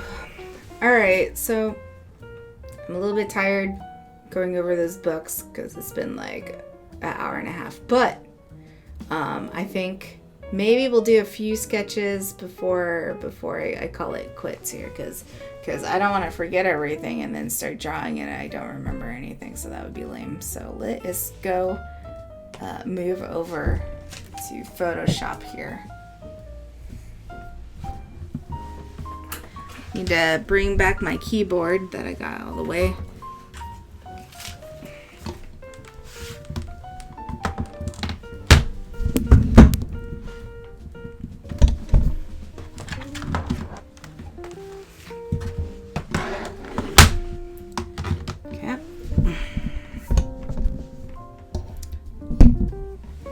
Oof, hang on.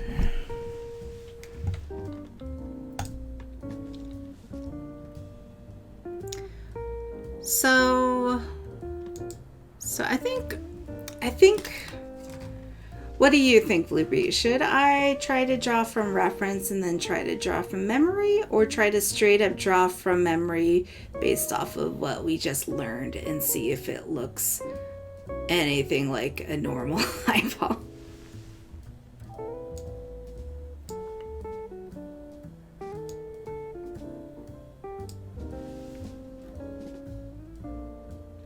Okay, let me grab some facial reference.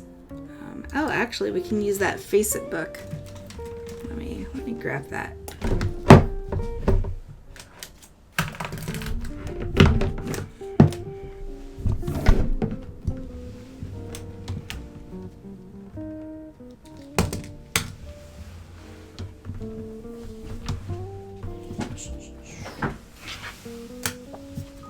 Okay, let's grab a face in here.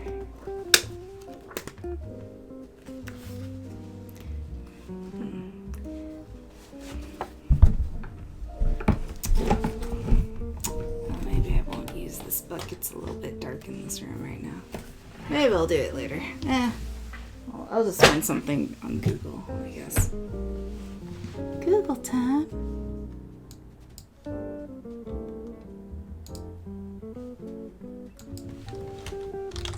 So Pinterest has a lot of cool stuff. So I'm gonna go to Pinterest and say portrait,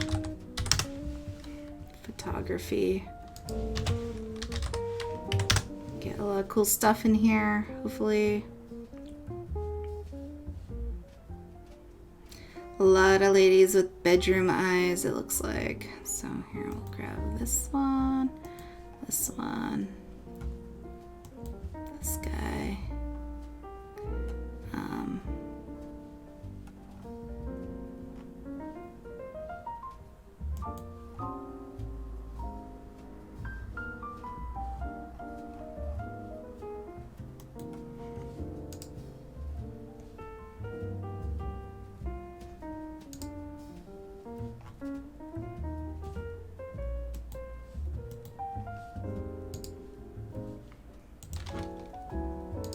Okay, let's grab this chick first.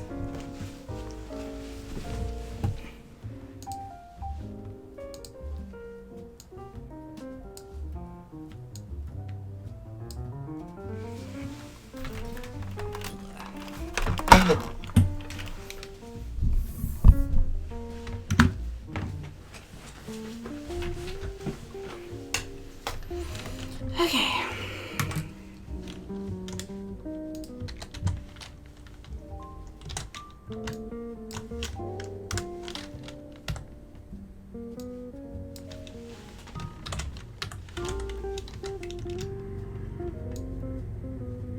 What? Okay. Do this.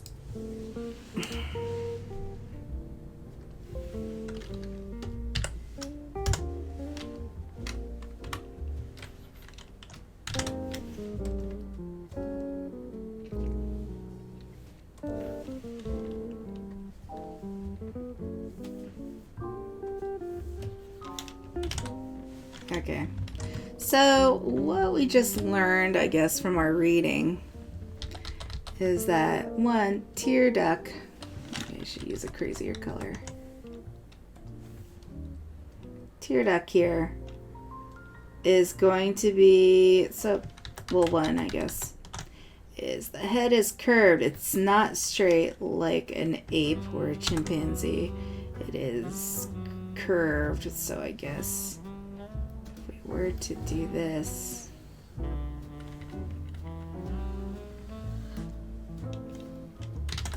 sort of like this, and then sort of like that. Yeah, looks about right. So they say the tear duct is the lowest part of the eye, and so that makes sense because this is already kind of lower than that. And then they say where the iris and the pupil are, one, that this is going to be 50% of the 100% of the eye, or 1/3. So it makes sense. So if you go this is like the halfway mark of 50%, and you go a little bit to the left, and you would say, okay, this is the end mark, and then go a little to the left. So that makes sense. Okay, that works out, right? Right? And then it also said for tilting, so she is looking severely to the right and a little bit up. So that means this is gonna tilt up instead of tilt out because she's looking a little up. And then it's also gonna be towards the right side of her eye. So that's why it's gonna be like that. So that makes sense because when you start curving this is where the highest point of the upper eyelid is, and this is around the lowest point of the lower eyelid. So that works. Right? And then we just convene here.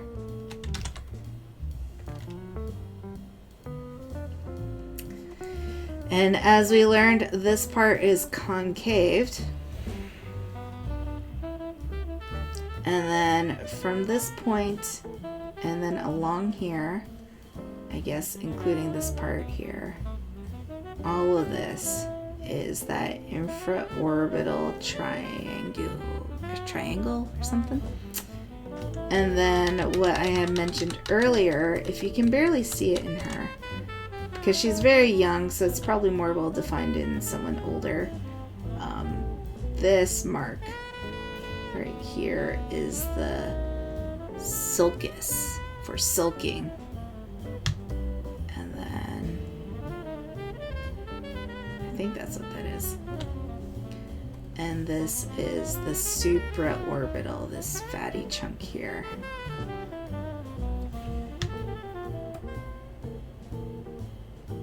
So I accidentally drew over her. I didn't save another layer, so we're just gonna use that anyway, I guess.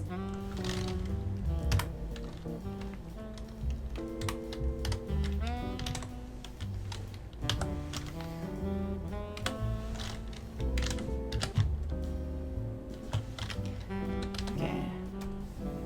So with that in mind, then lowest part in a U shape is the tear duct. And then something somewhere even, but not quite, because it's not the lowest part, will be the end of the eye. And then let's make like a circle, I guess, right, for the actual eyeball. And then if we want the iris to be in the same place, well, that's the pupil, but we'll have the iris go around here, like that. And we have to make sure that if this is the halfway mark of the eyeball, that whatever this excess part that is overlapping that halfway mark should still have that excess part at the end here to make a 50% amount. So now if she's looking up and towards the right, we have those markings there. So we have to make sure this is like around the lowest part, but as we saw before, we want the lower eyelid to sit. We want the iris to sit on top of it. So, do here. And then also she is at like a 2/5 kind of like eye opening. Where is she? I don't know. Anyway, so go here. And this is sort of flat and then goes inward, and then we'll go here, but then we'll make this the highest point of the eye, and then drop down like so. Besides that one illustrated book, none of the other books really went into eyelashes, so that would be something to go over again. But anyway, so we have this that represents the bottom of the eyeball itself. Then we have the upper eyelid, which also goes over the eyeball. Then we have the concave section. Then we have the eyebrow that we learned actually always kind of starts stretching back and then it straightens out and then goes down.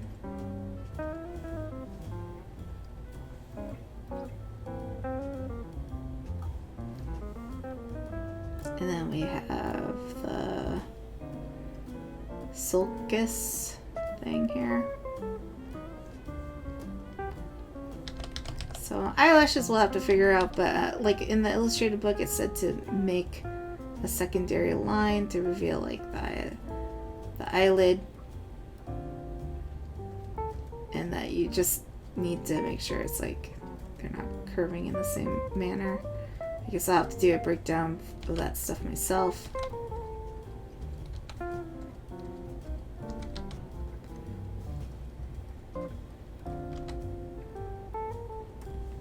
And that, oh yeah, it also said that it doesn't really go fully towards the end. So maybe make sure, or maybe it's just this part, I don't know.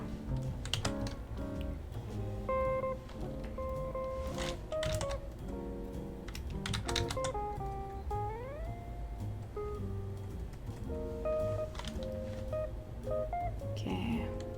Also, in other books they mention that a shadow would be here, and let's make it like a little bit gray so we can actually put some highlights in. And then one book mentioned to have like a highlight at the bottom here to show the wetness, and then a specular highlight here. And then if she had really sparkle vision, then she would have like a streak across the eye.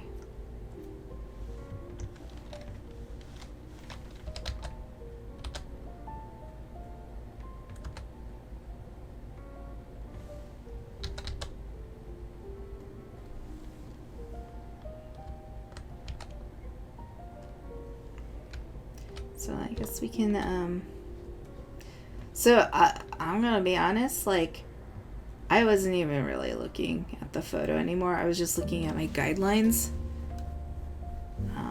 And I think it's kind of like working out a bit. So some changes I should probably make is that it looks like this actually goes out like that and not curves in. So I should probably change that.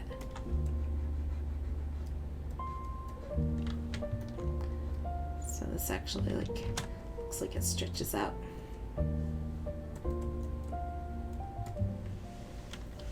Although I did it weird. I did it in a dumb way. Oh, it's because there's like this, the supra. That's what it's called. So this has to kind of start. There we go.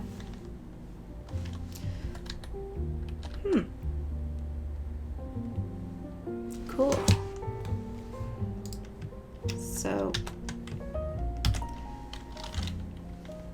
let's kind of, gosh, why does it do that?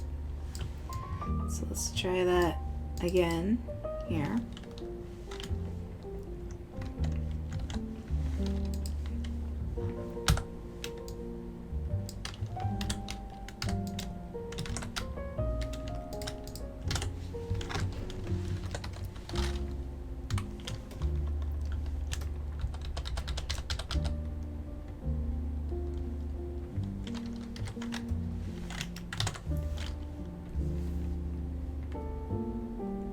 So in this case, her tear ducts are not as visible. So, or at least maybe it could be the lighting in this case. Let's make a little circle bit.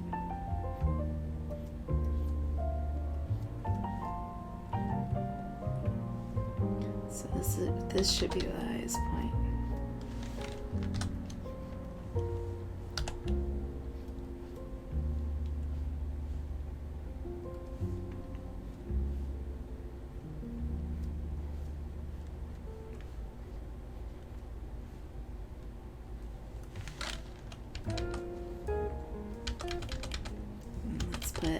Shadow here.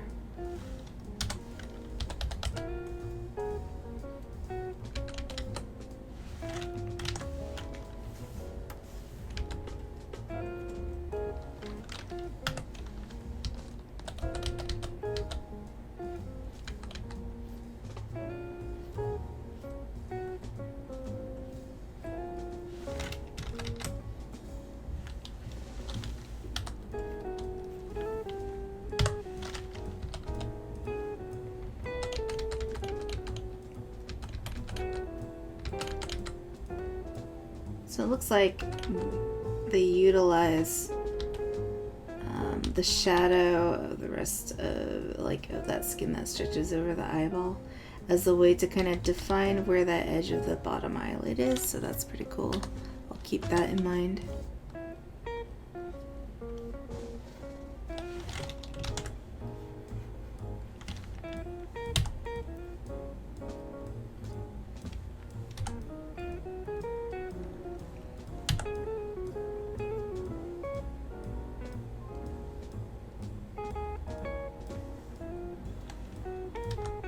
The other book wanted to also emphasize that this is a ball, not flat, so I need to make sure I'm shading it like a sphere.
Does not look like 50%. So let's stretch this a bit.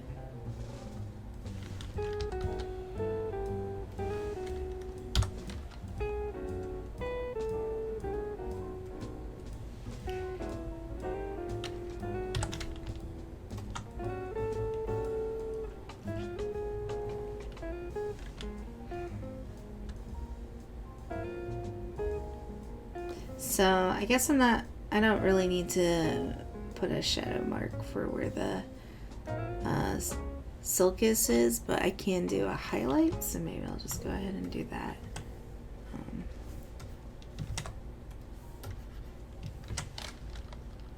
And also there seems to be like a little reflection here. So I guess where the sulcus would be, which if I were to mark it, it's like where the orbital around the eye is.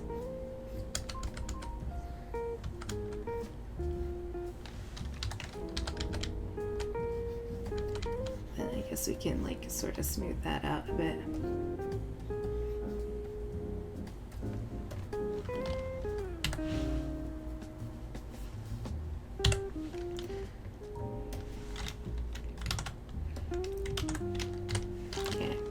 So then this part is concaved, so we should probably shade this. And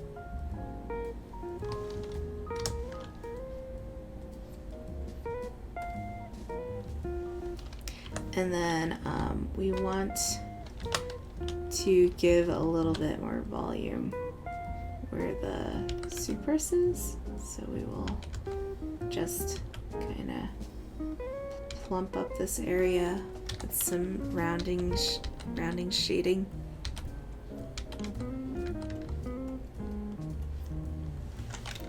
So need some highlight for that too.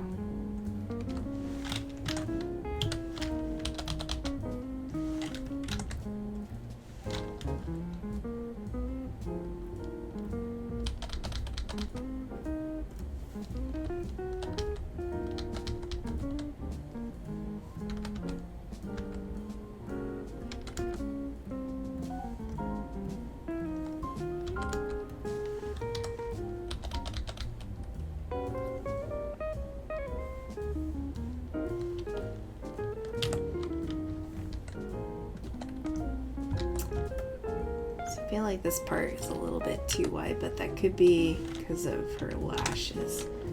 So I guess we can start.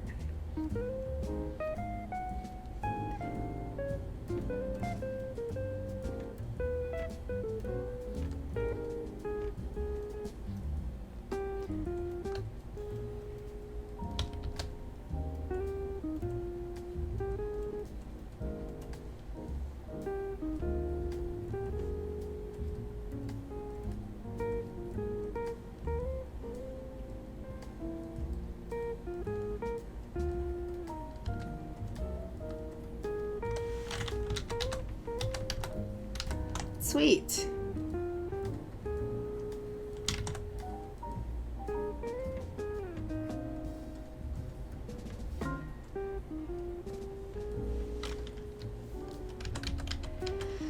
Then we just have to do the brow.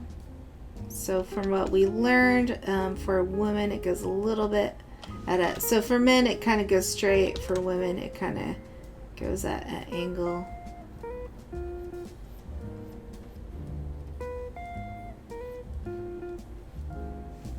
And then it drops back down where the planes of the head start to angle. Like this will start going this way while this goes this way. So that's where this ridge of the eyebrow starts to drop down.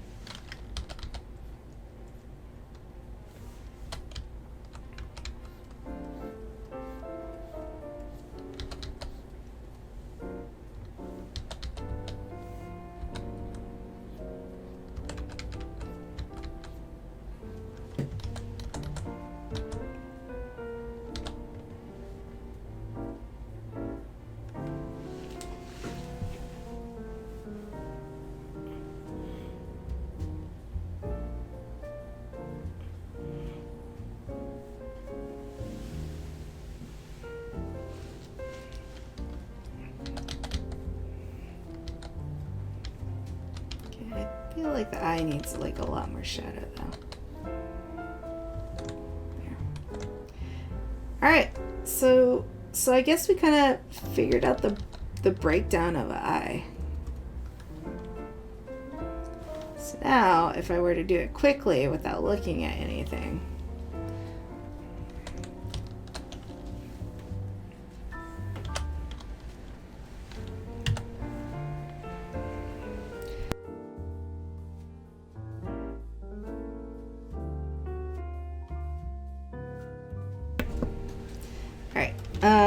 So I'm gonna just try to bust this out quickly then, or a few eyes.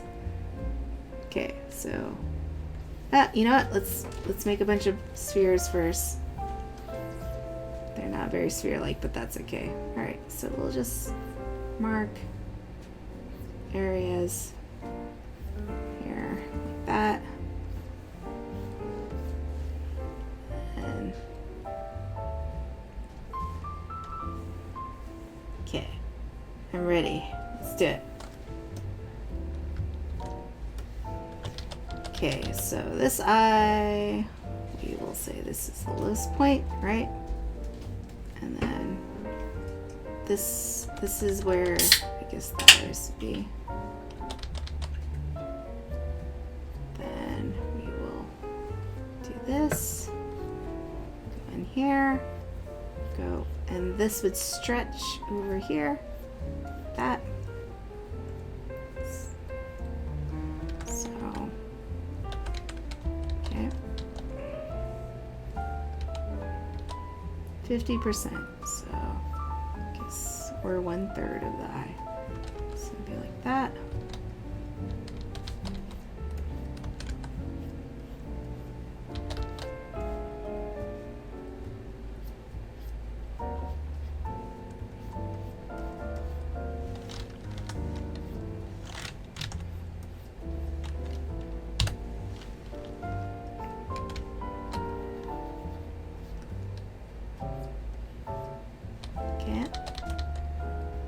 Alright, so we have that, and then we have, let's see, this part was a little bit darker, but because of the angle, we don't see the edge of the eyelashes, so. Do that, but we would probably see this edge, huh? I'm guessing. So, okay, so the fatty part, or the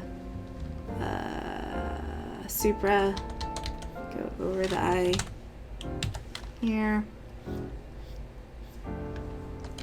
And then this is the concave part.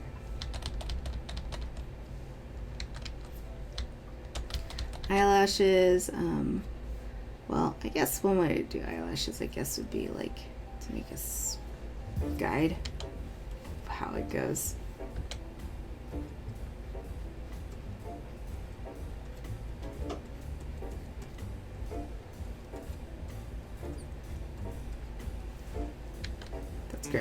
Oh well. I don't know how to make eyelashes.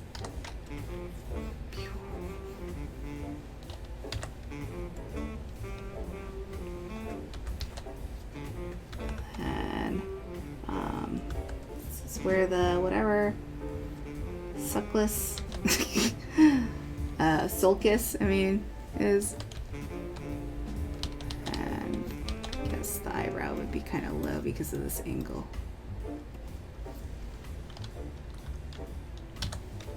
Okay.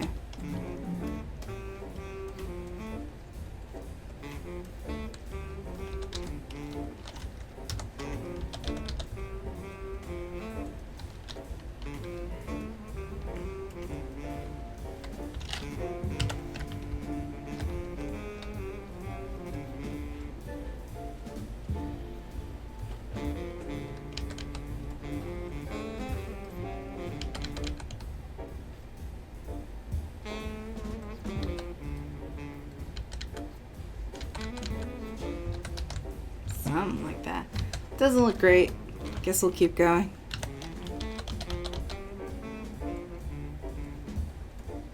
Let's see, lower, higher, here, pop that here. Maybe I'm not doing it wide enough. Okay.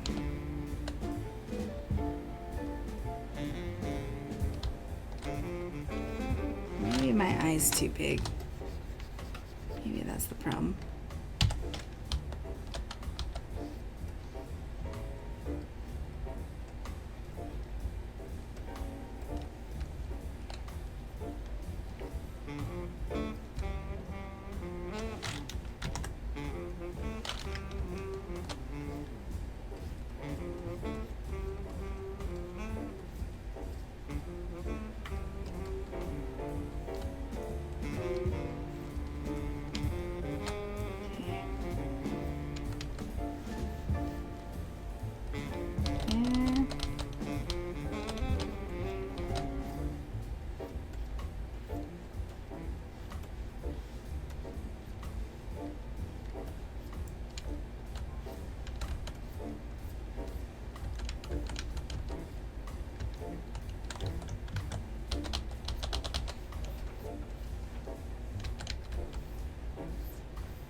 Maybe I'll make some like, highlights in the lashes.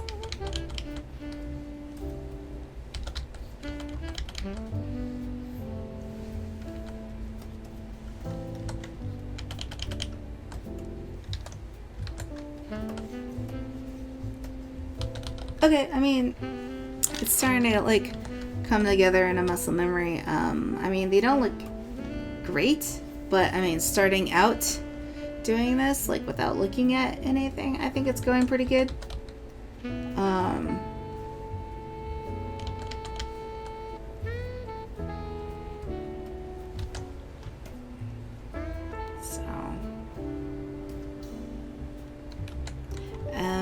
Maybe later on we can figure out like applying different styles or something, but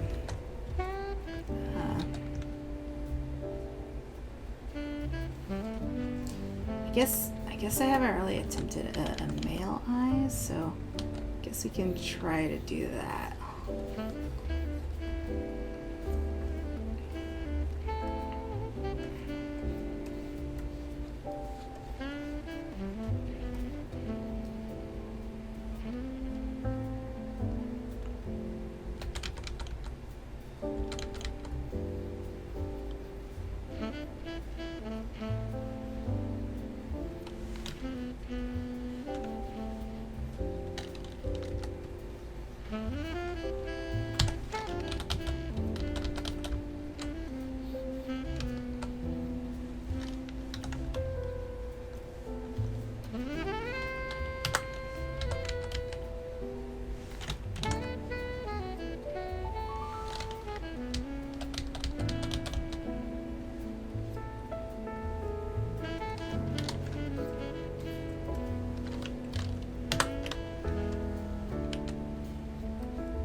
use the whatever Silkus.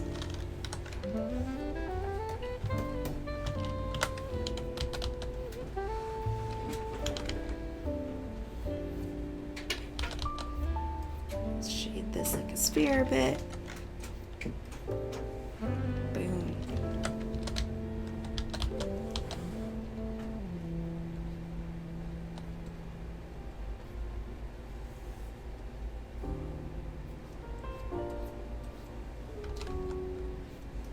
Make sure that Supras is above it. But we also want it to be kind of straight because it's a dude. So his eyebrow is gonna be like, oh, that was stupid.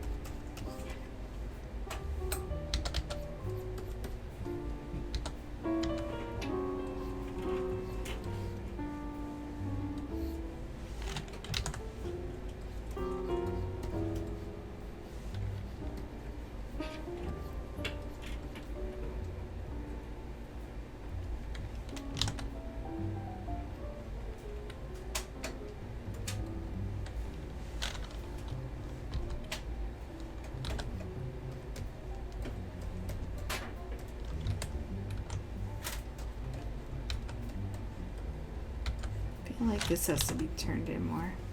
But okay, well that's an attempt at a different angle and things like that,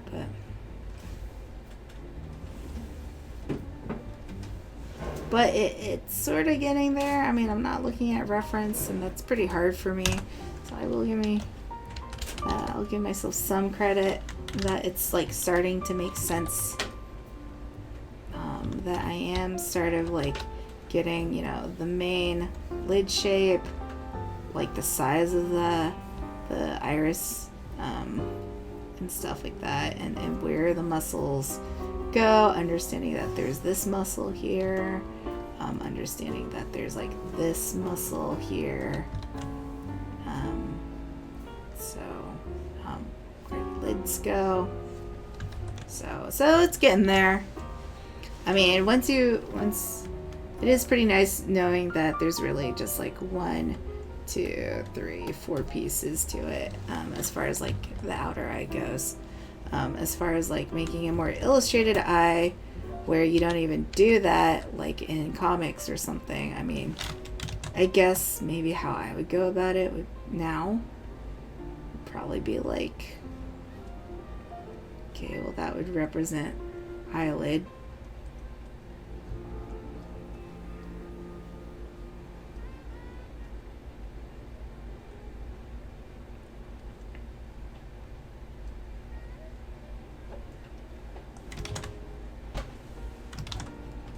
Sure that's like the highest point, lowest point.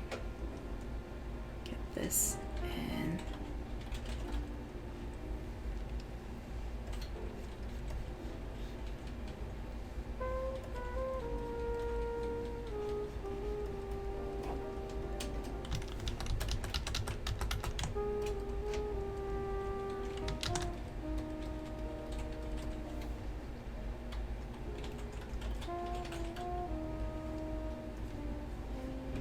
So I guess, yeah, so that's how you would do,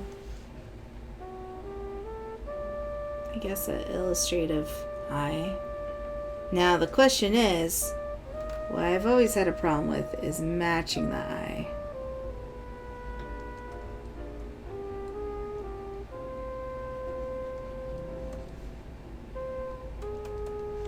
So that doesn't, I mean, we'll have to work on that part. But yeah, thanks for watching this first segment.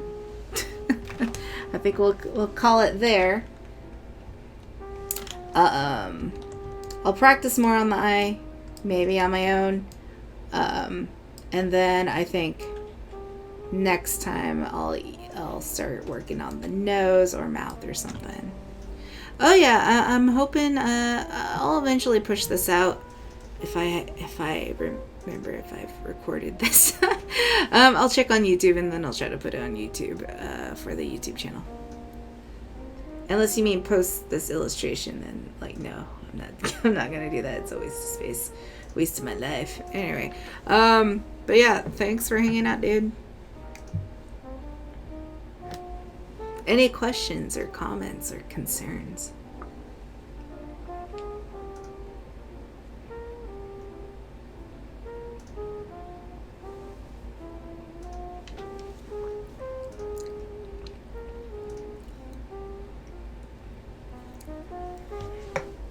Oh yeah, so this is like episode 1. I would have double parters and I'd label them if I felt like I needed to go into a second part. In this case, I feel like we've gone over like all the books, we've reviewed all the muscles, and we even like kind of did some attempts here.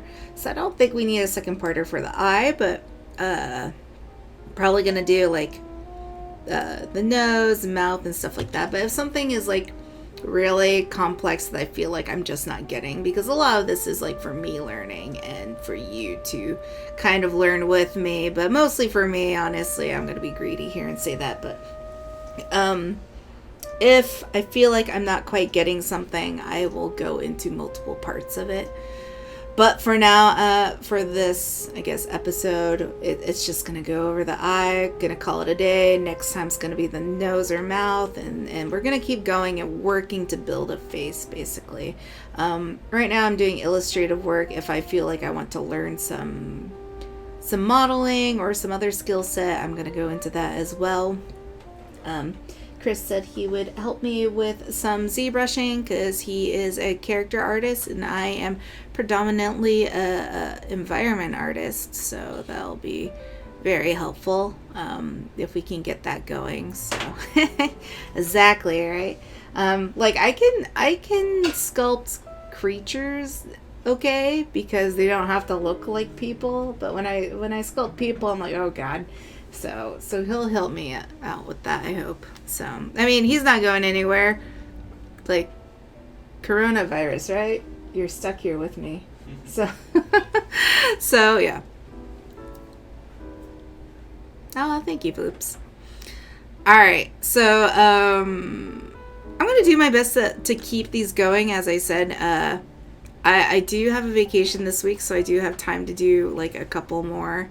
But when I start work again, which is the following week, I did reduce my hours, so hopefully I can start getting more streams in. It's just been really busy with like deadlines and the virus being crazy and affecting all industries and stuff like that. So having to cope with that, I'm a little bit late in the game. I was planning to do this like in January or February, actually in February, and shit got real. So I hope everyone's, staying safe out there. So, hey, but watch the stream. It'll be another excuse to stay indoors.